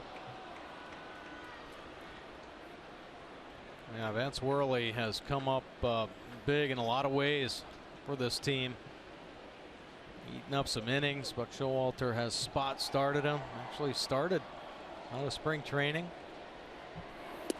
But he's been a versatile pitcher last few seasons. As a reliever, he's got a 2.23 ERA.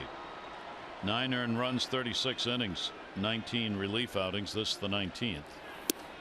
And that's right there for his strike. He's 1-1 as a starter. Higher ERA at 4.5. Josh Donaldson, MVP, 0 for 2, 3-game hit streak coming into the ball game. The Orioles move the infield around on him. Donaldson reaching for a pitch 1.5 miles away. Yeah, real nice pitch. He sank one, he cut one, he's thrown a straight one. Well, this one, a nasty cutter. Holds a good velocity, about 90 miles an hour. Look at it move down and away to Donaldson. Donaldson doing all he can just to get a piece of it. Fortunately, probably a 34.5-inch bat. 2-2 delivery to him, popped him up. Shortstop J.J. Hardy. 2 down here in the 4th inning. Well, a few lucky MASN followers won the opportunity to have lunch with Buck Showalter. That came this week. Don't miss out on the next MASN giveaway. Follow MASN Orioles on Twitter. That's at MASN Orioles on Twitter. Shift's going to stay on. Encarnacion coming up. Home run, 28th, first inning. Reached on a walk. Scored in the 3rd. And the pitch will be up to him. Worley is not afraid, especially against these power hitters, to come in and get them off the plate and move their feet a little bit. Yeah, well, really, that's why he's so good. He's fearless. He'll come in there once, twice, 3 times. Stays inside, misses with it, 2-0.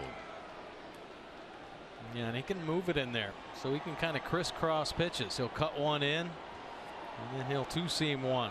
Run back in a little bit further. Got a hold of that one. Center field. Adam Jones going back, looking up. It'll hit right at the base of the wall. On his way to second base, he'll go in with a double, and again another one where a home run was just missed.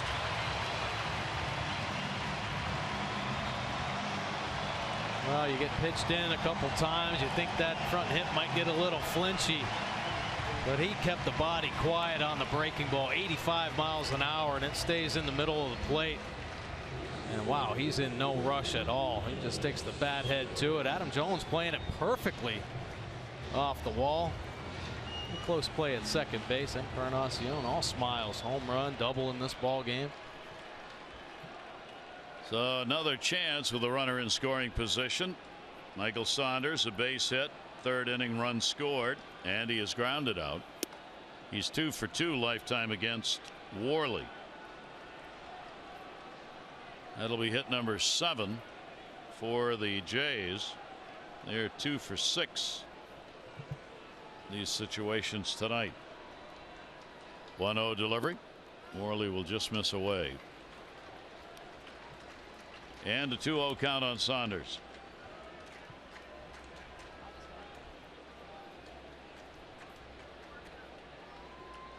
Outfield straightaway and deep.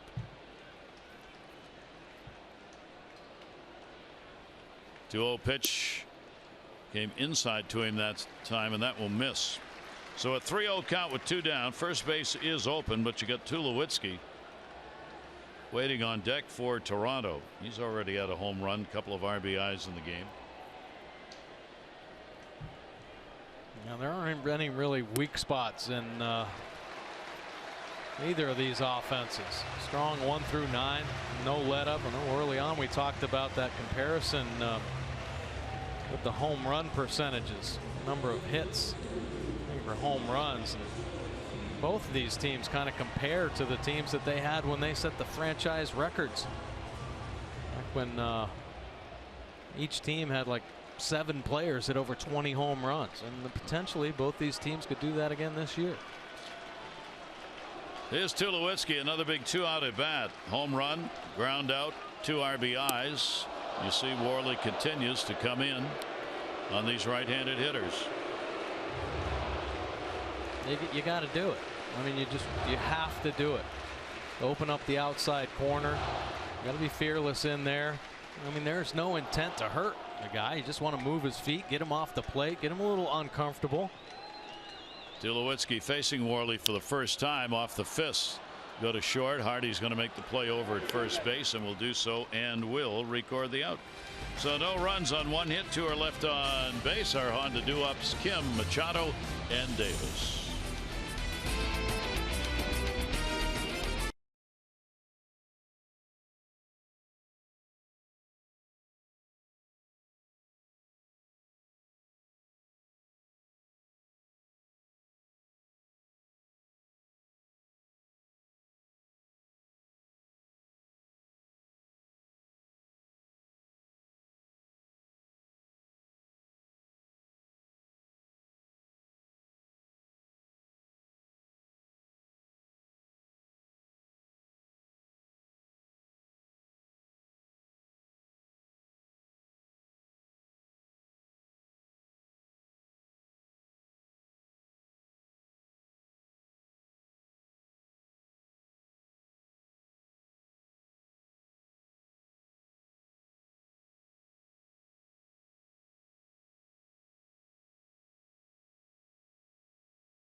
with credit to George Jones. The Tigers have won 5 of 7 on the road. Chicago, Boston.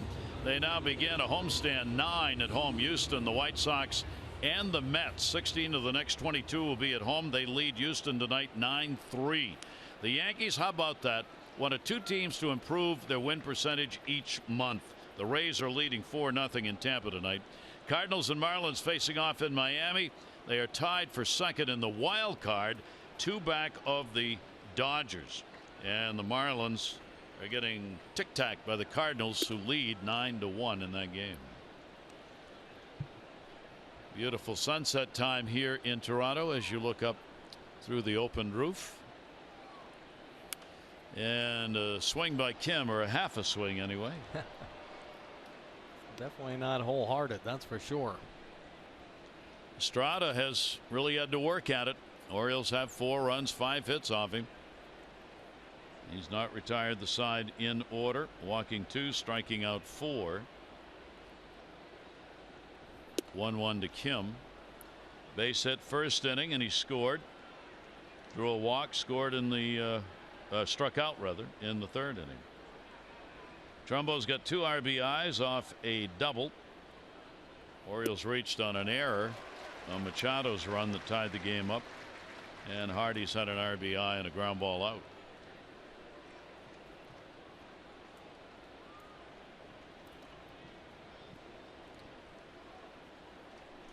Here's the 2-2 delivery.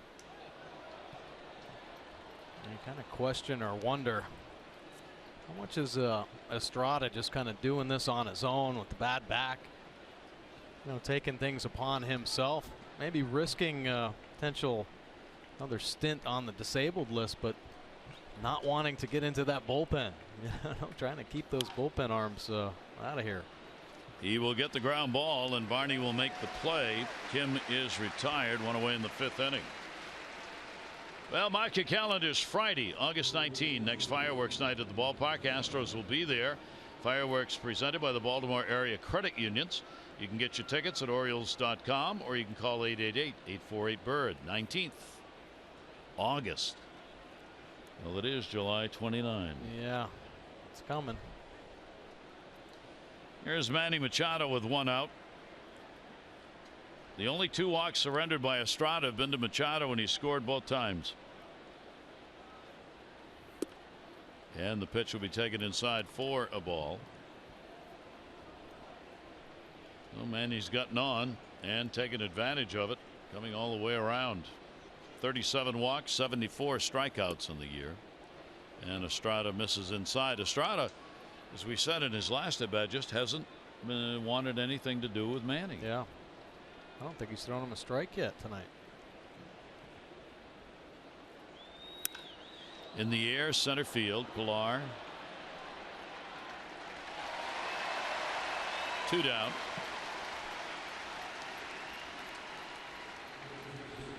Take a look at our Express Care stat of the day. And fewest career at bats per home run versus the Blue Jays. Chris Davis, 9.91. I mean, how impressive is that number? You want to hear something even more impressive? This year, 4 home runs. He's averaging 1 every 7.75 at bats coming in this ball game.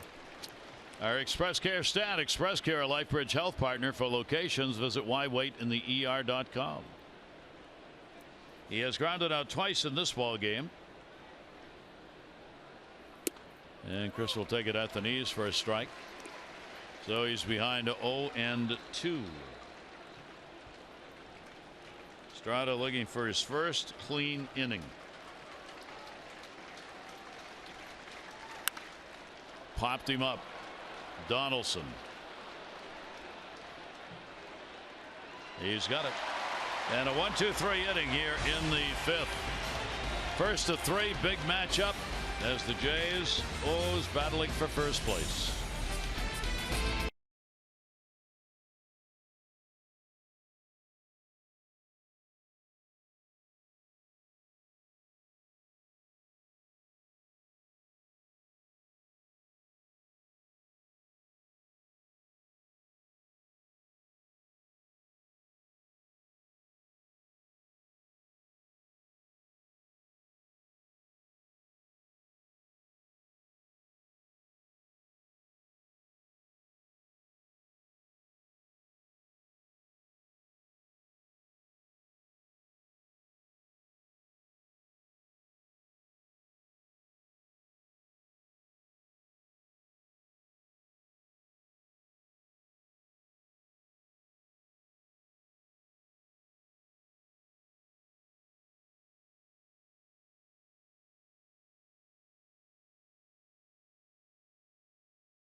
Just earlier, Miller Time brought to you by Miller Lite. This is officially a wackadoodle.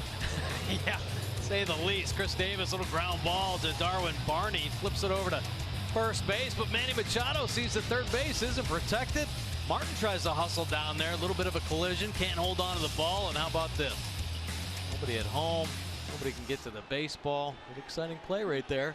Don't see many of those, do you? No, you don't.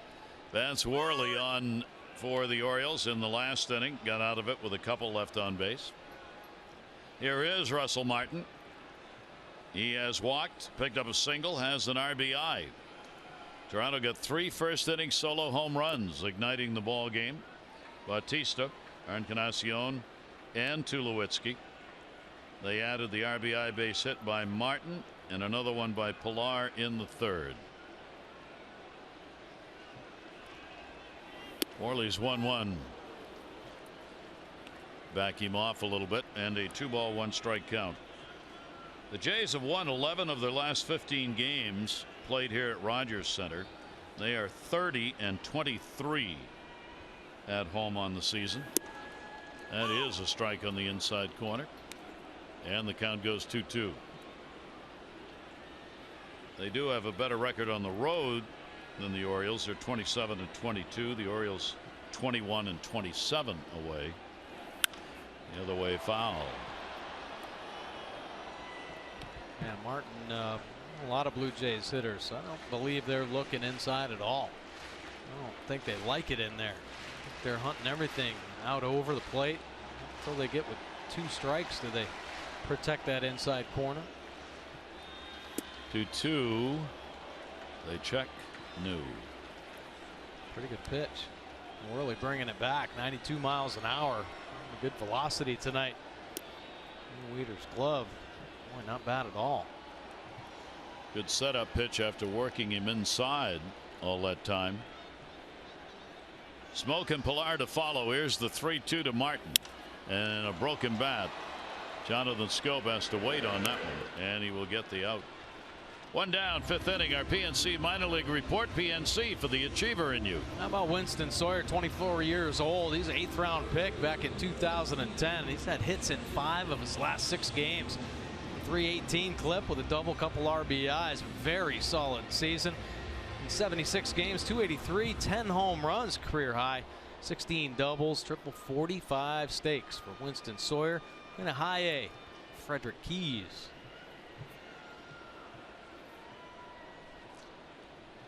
Here is Smoke. Shift on, and a strike taken. Smoke has struck out and grounded out. 256 lifetime hitter against the Orioles. He's had 5 career home runs against the O's. That one will go into the shift where J.J. Hardy is playing. A couple of ground ball outs here in the 5th inning. I like to see that. Worley getting some quick outs. Putting it on the ground, getting the defense active.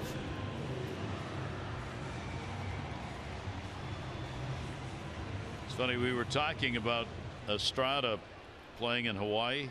I did not realize Matt Wieters played in Hawaii. Different team, same league. Oh, wow. How about that? It was 2007. He was 21. He played for the Sharks. He had 31 games, 121 plate appearances. He hit 283 with a home run, 17 RBIs for the Sharks in the Hawaii League, Winter League ball. Foul back. The Honolulu Sharks. The Honolulu Sharks. Man. Against the Waikiki Beach Boys. What a league. What a winter league. How could you fail to have a league continue in Hawaii? How is that possible? I don't know. 1 ball, 1 strike count, 2 away. Ball put up in the air towards right field. That will be hauled in. Pilar's retired. Good work by Worley. Sets the side down in order. 5 complete.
Masson is brought to you by Maryland Football. Mini packs to DJ Durkin's inaugural season are on sale now and start at just $90. Visit umterps.com or call 1-800-I-AM-A-TERP to purchase. Fear the new era. Fear the turtle. Good luck to DJ, who threw out a first pitch for the Orioles at Camden Yards a little bit ago. Well, hanging on. Estrada, 6-4 lead for Toronto. They haven't had anybody. Well, they do now. They have somebody warming up in the bullpen. I thought maybe with Estrada's back bothering him a bit, they might let him go 5 and then get him out of there. But he's going to go into the 6th inning. Genie in the bullpen. He's just starting to throw. It looks like what John Gibbons wants to do is getting through 6. Double, 2 RBIs, and he is grounded out. And that ball pumped towards the seats. That'll be foul. Take a look at our Coons League leaderboard, brought to you by Coons.com. Over 2 million vehicles sold and counting. Yeah, home run leaders here in the American League. Mark Trumbo leading the way with the 30. Certainly could use his 31st in this ball game. Frazier right behind him, 29. Encarnacion and Donaldson sneaking up as well, 28 and 25 respectively. That one he couldn't wait long enough on. 77, leaning on the front foot, and will foul that one away. So Mark trying to get the bat going again. He's had 7 hits now in his last 46 at bats, about a 137 average. 11 strikeouts. That covers 11 games, including tonight. That one will be bounced by Estrada, and the count goes to 2-2. Well, if you saw, or if you could see Estrada walking off between innings, you'd wonder how the heck he could even throw a baseball. I mean, leaves the field so gingerly, almost looks like he needs a little help to get off the field. A little sandbagging going on there. Yeah, maybe. He's been effective enough so far in the ball game. 2 ball, 2 strike count. Hit hard right to short though. Tulowitzki's got it, and the out. On Saturday, August 20, the first 25,000 fans 15 and over at the Astros game are going to get the Crush Davis bobblehead. This great collector's item has the slugger dressed as his superhero alter ego and the trusted sidekick Samson. This will be a great fan favorite. Get yours August 20. Tickets at Orioles.com. Crusher. Pitch a strike. Matt Wieters has struck out and grounded out.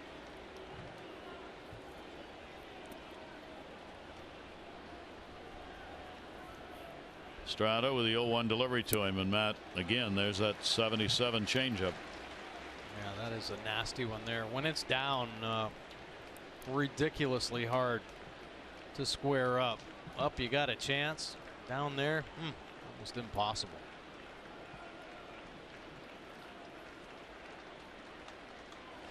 And Wieters chasing one that was down. So Matt just not seeing Estrada's pitches. 2 down.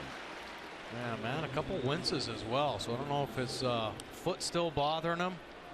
You see the swing and then the quick kind of wince of pain. He reaches out, try to put that change up in play. It might be that front foot. Yeah, no question, Mike. I agree. Because you see what he did. As soon as he could swing that back leg out to take the weight off the front foot, he did. Yep. So it's bothering him. Pitch will miss inside. Jonathan Schoop, base hit. Run scored, and he is struck out. .316 average this year against Toronto. 1-0 delivery by Estrada down to third. Donaldson on the money. 1-2-3 inning. It's going to be 8 in a row retired by Estrada.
High-value dental and vision benefits to area employers and individuals. Smile. It's Friday. Is it Friday? I think so. Yeah. I think so. This trip, it's hard to tell. Sure is. We go to the bottom half of the 6th inning. Barney will lead it off. Sacrifice. Andy is struck out. Worley's delivery is off the end of the bat to second base. Jonathan Scopes got it. Suddenly the pitchers taking control. This copyrighted telecast presented by authority of the Orioles may not be reproduced or retransmitted in any form, and the accounts and descriptions of this game may not be disseminated without the express written consent of the Orioles. With Mike Bordick, I'm Gary Thorne. Toronto, first of 3. 2-day games coming up.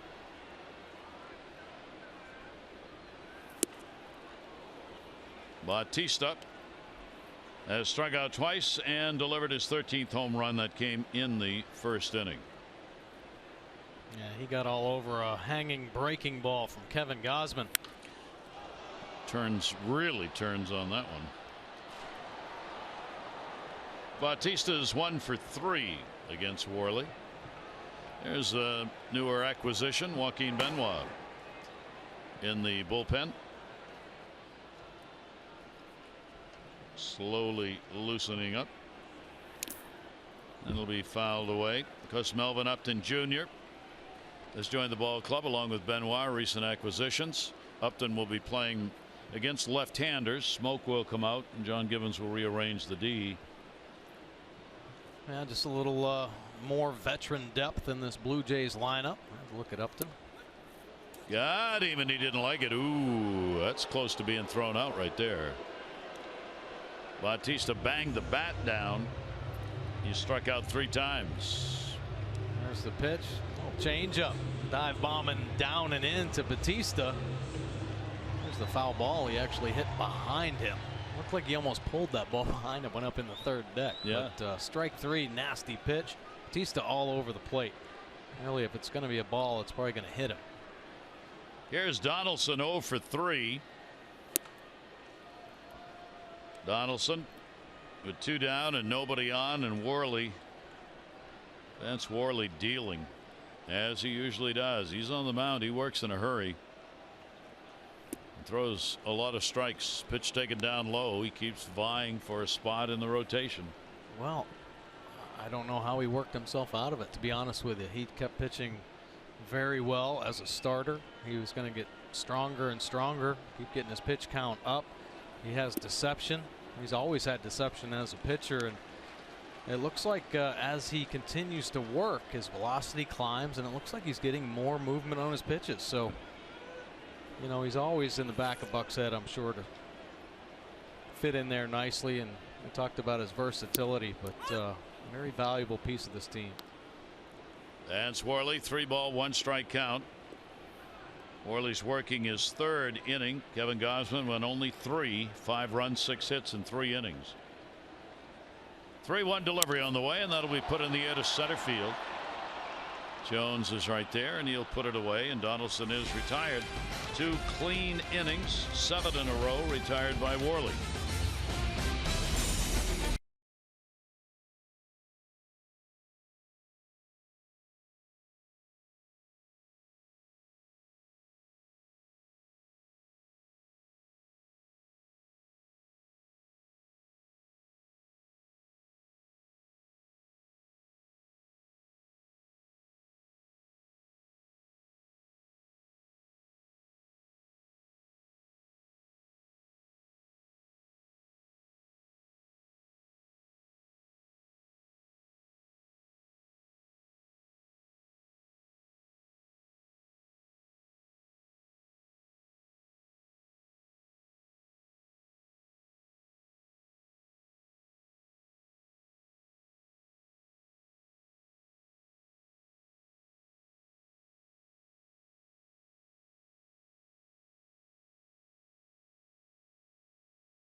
Baseball on MASN is brought to you by PNC Bank, for the achiever in you, and by the Bob Bell Automotive Group, driven to be the best. Great night here in Toronto weather-wise for the Orioles. Not so good baseball-wise yet as we go to the 7th. Well, Marco Estrada out of the ball game, lasting the 6 innings with the bad back, scattering the 5 hits. So Orioles able to touch him for 3 earned runs, but 4 on the board total. A couple walks, 6 Ks for Estrada, and he's out with the 99 pitches. Give way to Joaquin Benoit, over from the Mariners, traded up on July 27th for Drew Storen. Just coming over here, the veteran right-hander. He's 39 years old. Still has the big arm. 4.97 earned run average. Get it up there, mid to high 90s. Opponent's hitting just 208. Benoit will face Pedro Alvarez. Brings it at 94 miles an hour. Alvarez is 0 for 4 off Benoit. 6-7-1 Toronto. 4-5-1 for the Orioles.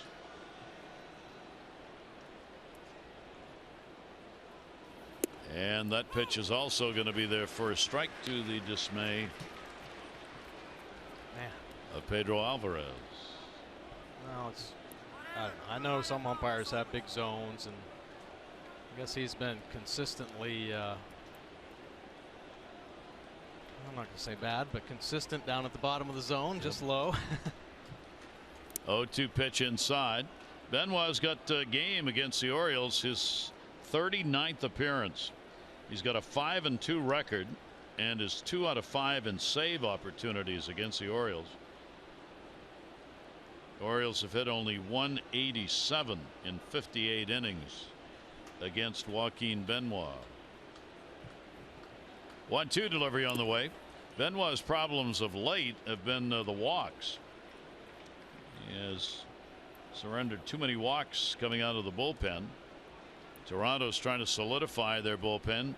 John Gibbons, their skipper, knowing that has been an Achilles heel for them this season, as their pen is 10th in ERA in the American League. 2-2 delivery by Benoit. Got it in, fouled off. Well, there's a split finger, and that's really what he's known for throughout his career. The big fastball and then the nasty splitter. Does have an occasional curve slider, basically the ball he spins the best, but that split finger when he gets ahead is his go-to swing and miss pitch. See the Nissan pitch tracker. Most of those balls down below the zone, the splitties. 2-2 is going to go into the shift. Benoit's got to get over there. There's a flip, and he didn't get there. Alvarez hustling down the line, credited with his 3rd hit. That's a big one. Well, Benoit kind of shaking his head saying he got it. So be looked at. John Gibbons will have his video people taking a look at it. Alvarez hustling down the line, trying to beat the veteran righty. Take a look at his right foot as he reaches out there. As he actually touched the base, it's going back. That gets the umpire to call the safe sign. Maybe if he would have just slid off. I'm going to review it. Gibbons has asked for a look on the replay. That's the question. He was there, but the question is, was he on the bag? Yeah, and really, if you can't get the overhead, the umpire is right in front of this play. Jim Reynolds is the crew chief and is the first base umpire. He might have flicked it with his toe as he kind of pushed off. As that right foot plants down, he knows he's a little short, but take a look at the toe right there. Might have got a piece, but it's so hard to tell. You can't overturn it if there's inconclusive evidence. Then he's safe. Then he's safe. Exactly. I don't think there's an angle that's going to definitively show whether he was on the bag or not. Well, we've been surprised with some recent reviews here lately, though. To your eye on watching the replays, you see one thing, but the calls come out a different way. And most of the time it's because of the evidence seen on the video. And he's safe. So a 3-for-3 night for Alomar. And the Orioles will get the potential tying run to the plate. A big break right there for the Orioles. That could be the break they've needed. So Alvarez on, and that will bring Hardy to the plate. He's had an RBI and a ground ball out. He is 0 for 2. Hardy's had a home run off Benoit, 1 for 6, and the pitch is there for a strike. Well, JJ's been red hot. Right side opened up with Alvarez at first base. He's been shooting that hole pretty consistently here in the month of July. Short lead at first, Pedro Alvarez. Hardy takes it for a strike, and they're going to charge an error on the pitcher, and that's a correct call.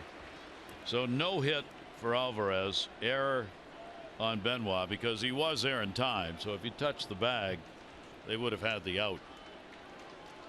Yep. Second error charged to the Jays in the ball game. Benoit, long look. Hardy goes to second base. Barney to Tulowitzki. Smoke.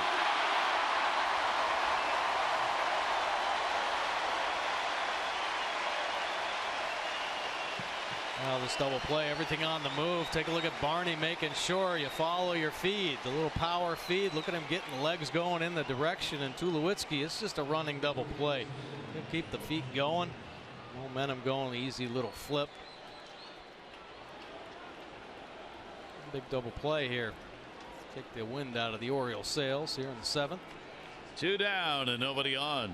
That'll bring up Adam Jones. Adam, strikeout, ground out, and another K. 0 for 3 in the ball game. Adam, a 4-game hit streak coming into this game. Adam is 2 for 11 off Benoit, and will take the pitch outside for a ball. And that double play is why double plays are called a pitcher's best friend. What a difference it makes in an inning in a game. 1-0 delivery to Adam, and that's going to miss outside. Benoit missing on a couple. The count will go 2-0.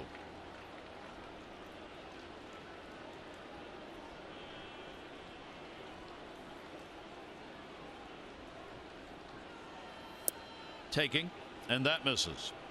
So Benoit misses on the first 3 and falls behind. 3 ball, no strike count. It's a good take right there from Adam Jones. You can get in swing mode with the best of them. 4 straight. So the team behind him helps out with a double play, but he surrenders the walk, and again the Orioles are going to get the potential tying run to the plate in the person of Kim. Well, you keep putting together good at bats, get a guy on base, and you hope for that long ball. Get back in it, especially when you got 2 outs on the board. Taking your chances. 2 down, 1 on. Kim with a 275 July going, and we'll swing through that one. The Orioles have gone 11-12 this month. Toronto's 14-7. Yeah, they've made some big gains. Orioles had a pretty commanding lead over the Blue Jays anyway. And they've gotten right back into this hunt. Kim takes it in the air, left field. Michael Sanders backs up on it and will put it away. So Orioles are retired. No runs, no hits, an error. 1 left on. 7th inning stretch time in Toronto.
Encarnacion fouls off the first pitch. He's had a big night. A home run, his 28th, a walk, would score in the third inning, and then a double his last time up.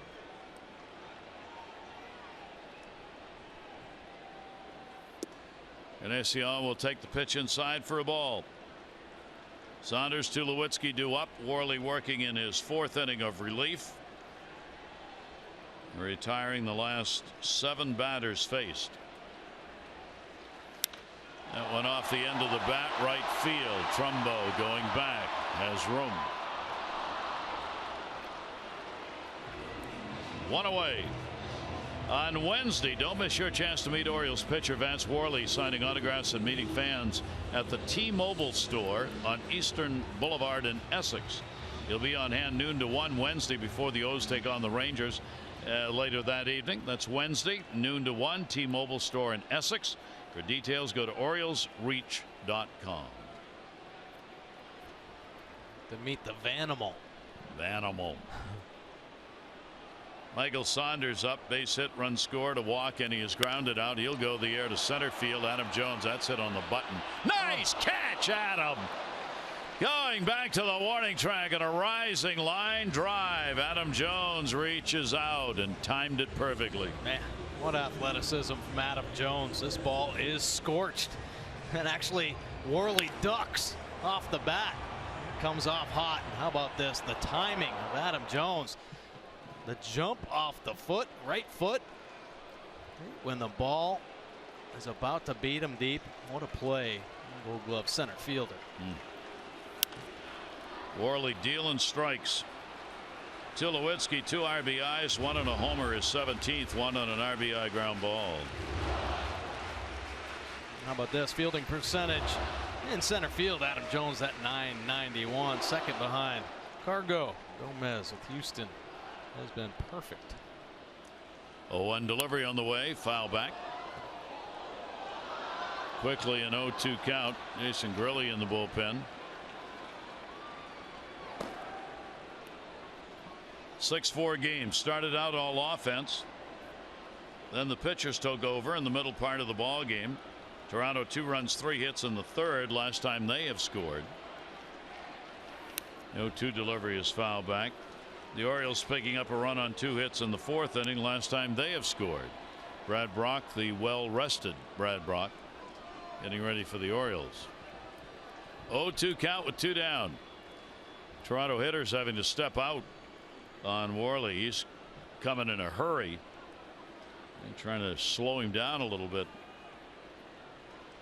Here's the 0-2 delivery to him, and that's going to be in the air to center field. Coming the other way, Jones. He'll get there and put it away.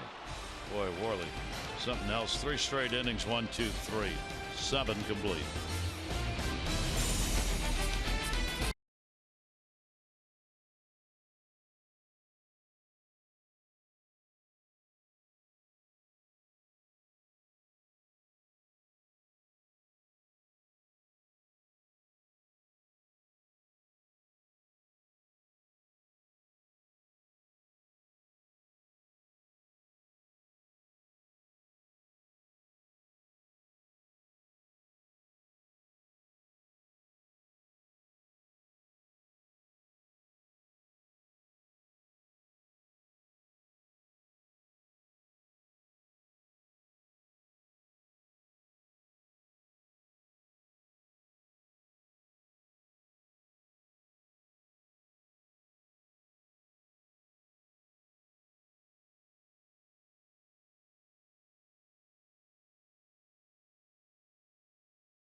Highlights first game, a 3-game set in the Rogers Center. Knew there were going to be some fireworks, but not this early. Second pitch of the ball game. Batista hanging breaking ball, gone.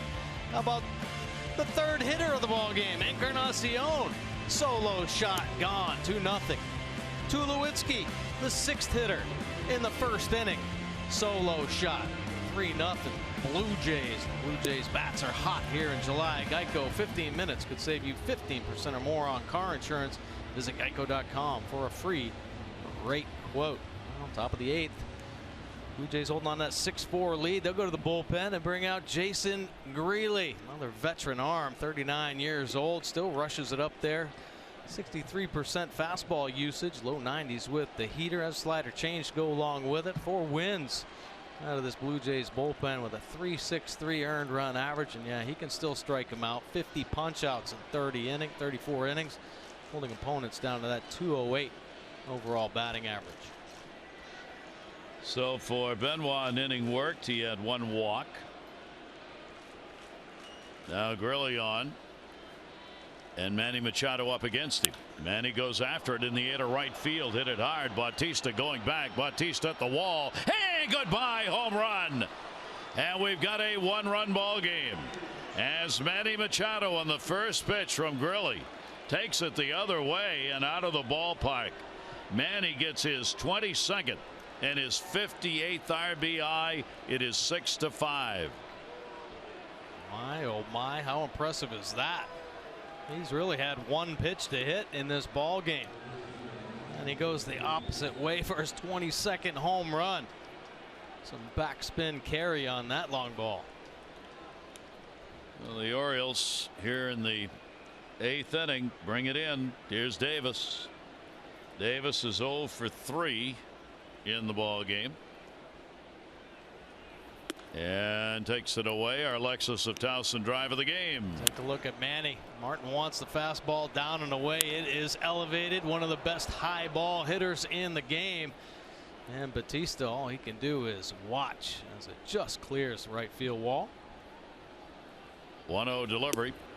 Our drive of the game brought to you by Lexus of Towson, the area's #1 luxury dealer. Come see why at lexusoftowson.com. Manny's 11th career home run against Toronto, and of the 11, 8 have been hit here at Rogers Center. So the Orioles get the long ball. It'll be their 19th home run against Toronto this year in the 11 games. Upton has come into the ball game. He is playing in left field. The newly acquired, whom we were just talking about.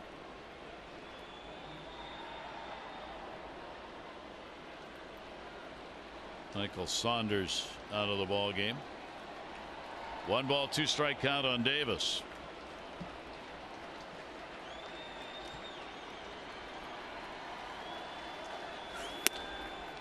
Heater at 92 is going to be up high. Only the 3rd home run surrendered by Greeley on the season. And it didn't take long to get it out of the ballpark. He has been striking out hitters at least 16 of the last 17 games, and he may get one here if Russell Martin can make the play, and he does.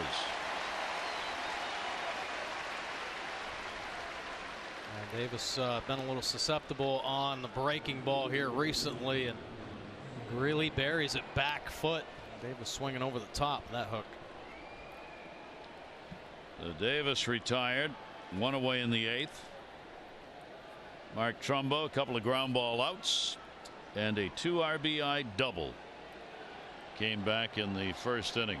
Trumbo's 0 for 4 off Greeley. 6-5 game. Orioles had a 2-0 lead for half an inning in the first. Toronto got 3 in the bottom. Orioles tied it in the 3rd. Toronto came right back in the bottom half to make it 6-3. The Orioles would pick up a run in the 4th inning, 6-4, and then both teams shut down until the Manny Machado home run leading off this 8th inning to make it 6-5. Well, you know, anytime that Gibbons has to go to the bullpen, he keeps his fingers crossed. It has just been the shaky part of this team this year. 1-0 delivery on the way, and that'll be a strike. Trumbo to be followed by Wieters. 46,112, 46,112. The announced attendance, and they've been making some noise here tonight.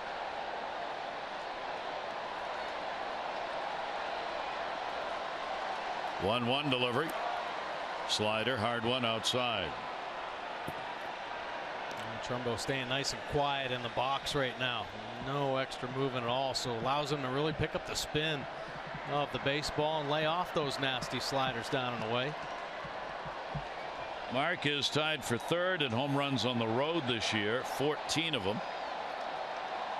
2-1 delivery. That's right there. Count goes to 2-2 from Grilli.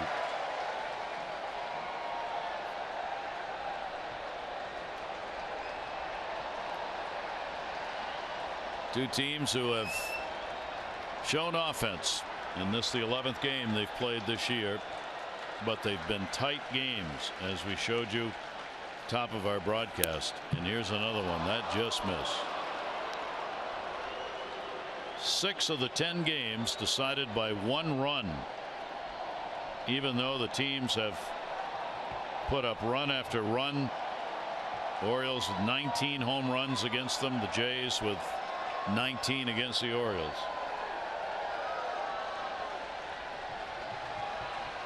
Three ball, 2-strike delivery on the way. Inside out right field. Bautista's right there. 2 down. Follow Orioles baseball live with the MLB.com at Bat app. Stay up to the moment, any moment. Game day, live game video highlights, StatCast news, and more. Download MLB.com at Bat, the #1 app for live baseball for your phone and tablet. Tough luck for Trumbo. He scorched a couple balls in this game. Just right at one of the Blue Jays players. Matt Wieters 0 for 3, couple of strikeouts and a ground ball out for the Oriole catcher. Wieters no official at bat against Grilli.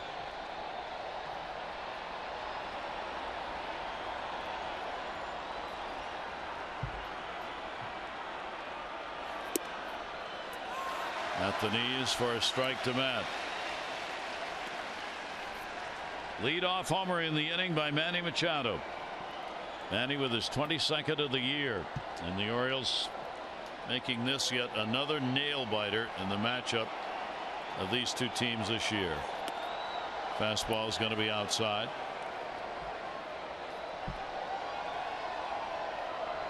And Grilli, some closer experience, but he has been really set back with some injuries the past few seasons. Forearm strain at 13, oblique strain at 14. Nasty breaking ball there. Blew his Achilles up last year. The Blue Jays fortunately staying healthy. What about this breaking Matt's ball? having a real conversation here, and the mask is off for the home plate umpire. And here comes Buck trying to save his catcher. Well, that's a terrible pitch. It really is bad. Breaking ball down. Manny Gonzalez, the home plate umpire.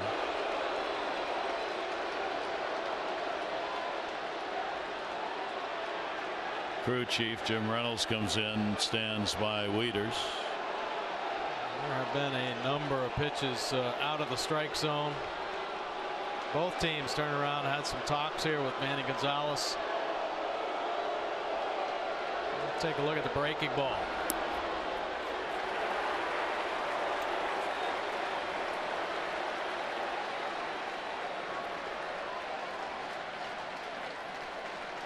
And that's where the umpire's mask came off.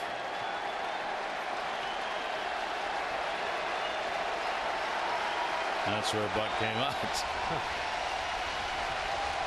1 ball, 2 strike count. 46,000 plus on their feet.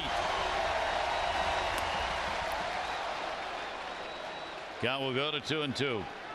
2 down, nobody on. A run in here in the 8th for the Orioles. They have an unusual shift against Weeder. Second baseman back in right field. Shortstop on the shortstop side of the bag. Tulowitzki.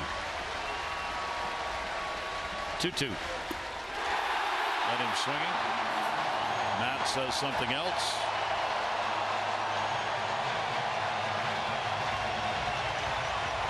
Orioles make it a one-run ball game. Manny Machado leading it off. 35 home runs last year. This is number 22 this year. It is 6-5 Jays.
The Orioles named Buck Showalter as the club's new manager, putting on the jersey. That was in 2010.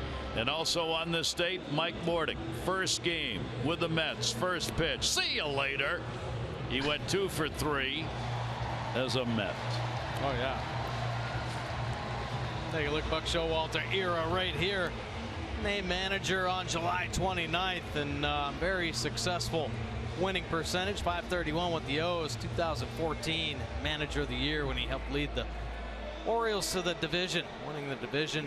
Very successful last 4 years after a couple rebuilding years with Buck. And Brad Brock will come out of the Orioles bullpen. And finally a few days rest, freshen him up. Earned run average 117 for Brock. 6 wins on the season, and that 170 opponent batting average. Brad Brock's delivery is in there for a strike. Russell Martin. They're the two who have talked while Matt was batting. Home plate umpire Manny Gonzalez. Here's the 0-1 delivery on the way, and a breaking ball is going to be outside. Osuna, the closer, in the bullpen. One-run ball game, bottom half of the 8th inning. Martin, Smoke, and Pilar are due up.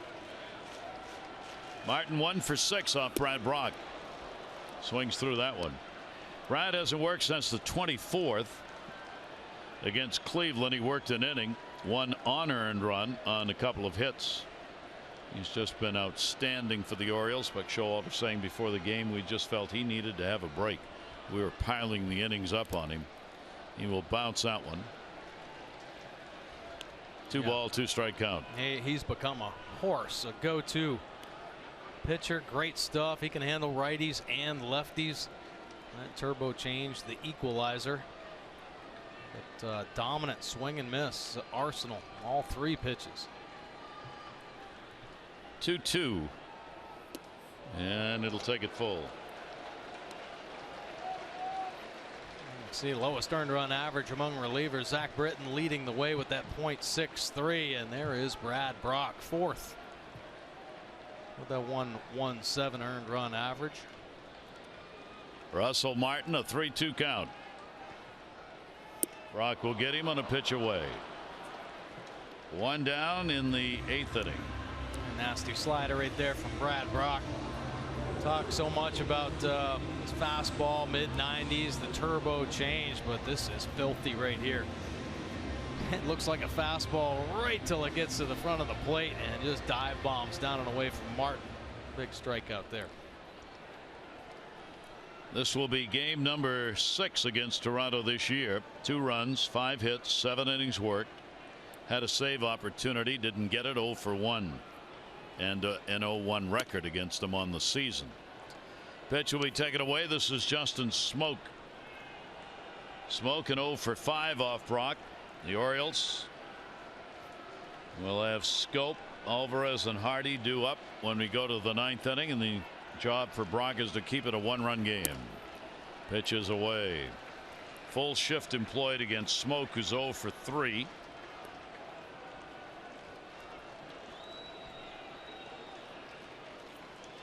What a job Vance Worley did with Gausman going only the 3 innings. Vance Worley ended up going 4 in relief. Gave up no runs, 1 hit, a walk, and 2 strikeouts. He just mowed them down.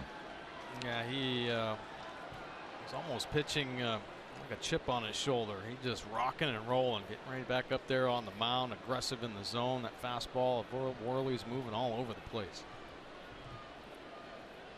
2-1 delivery on the way, and that'll be fouled right at the plate.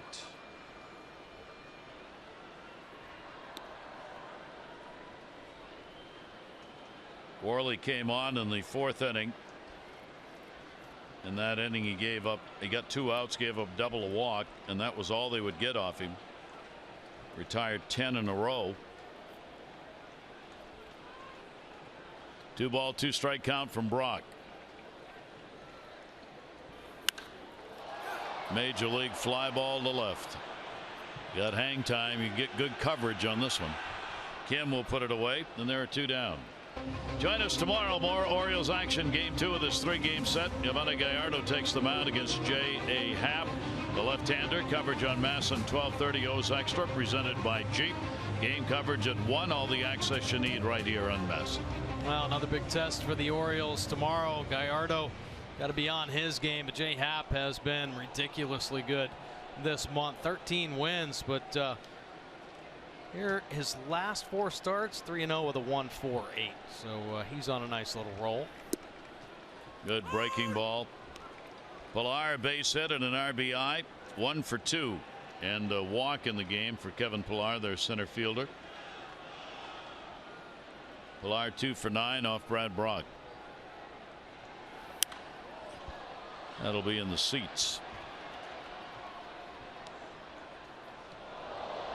Big first inning set the tone for Toronto with those 3 home runs. And then a couple in the 3rd. And the Orioles have had to play catch up in the ball game. They've almost done it. Bautista got the leadoff homer. Encarnacion and Tulowitzki all in that inning. Here's the 0-2 delivery by Brock, and that'll be up. Osuna ready in the bullpen for the 9th. Pitchers of record are the starters. Here's Osuna.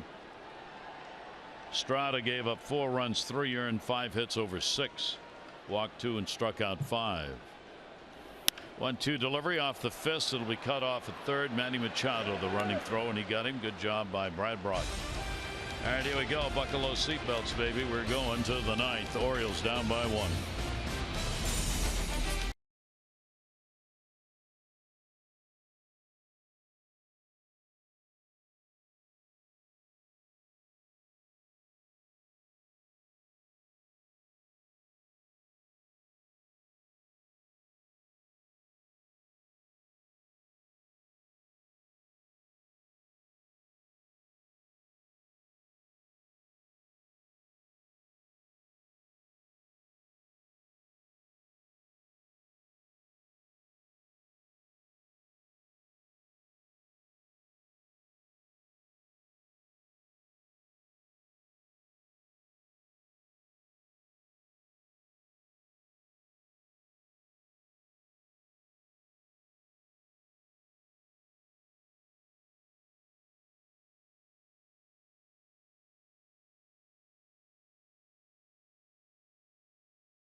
Orioles baseball on Masson, brought to you by Southwest. Transparency, low fares, nothing to hide.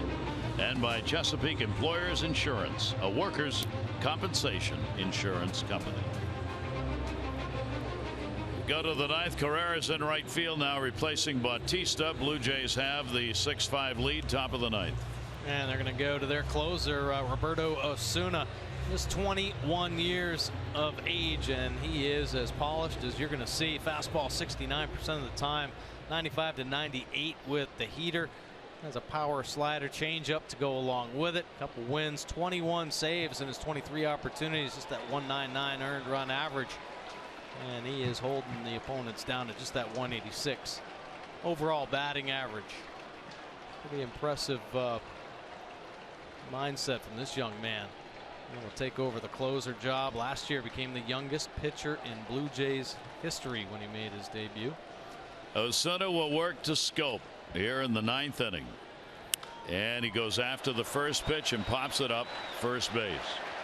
Justin Smoak is there and will put it away. One pitch, one out. Visit MassonSports.com/CareFirst to vote for tonight's CareFirst Fearless Player of the Game. Live fearless with a name trusted for over 75 years. CareFirst Blue Cross Blue Shield. Osuna gets number 1. Osuna against the Orioles, game 5 this year. 2 runs, 2 hits, and 4 1/3 innings. His record is 0-1 against the Orioles. He's 1 for 1 in saves. Alvarez up, takes it. 0 for 2 Alvarez against Osuna. J.J. Hardy, the on-deck batter. Shift on against Alvarez.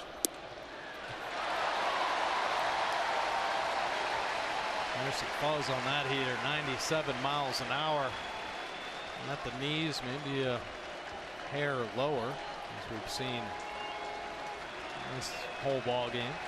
Not allowed to run his last 10 outings, 9 2/3 innings. Alvarez will take it down low. Young right-hander. Quite a find for Toronto. Alvarez, a double single, reached on an error and goes after one up. Foul tipped, held onto.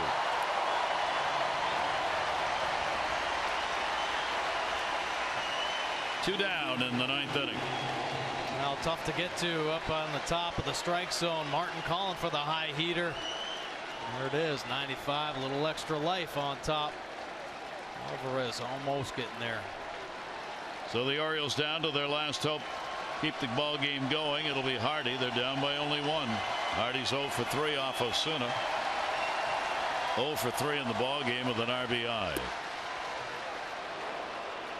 Estrada, after his 6th win, he'd be 6-4 if they can get it. Gausman would go 2-8. And Osuna would be able to pick up a save if he can get the final out, which is always the toughest. That ball in the air to left field, headed towards the wall. It's going to go a quarter of the way up. Hardy on his way to second base. Here's the throw, and he's in with a double. J.J. Hardy keeping it alive for the Orioles in the ninth inning, a 2-out 2-bagger. Wow, this ball is slapped to left field. The heater up and over the heart of the plate, and Hardy getting on it. How about that? Beaten up and deep. And in the scoring position come the O's. Oh. Ryan Flaherty will come in to run for J.J. Hardy. The Orioles, the potential tying run on at second base, and Adam Jones coming to the plate. So Hardy does his part. Jones 0 for 2 off Osuna. Great finish. Adam with the walk picked up in the 7th inning, has struck out twice and he has grounded out. Osuna's delivery. Jones, a broken bat, ground ball to third. Donaldson, ball game over.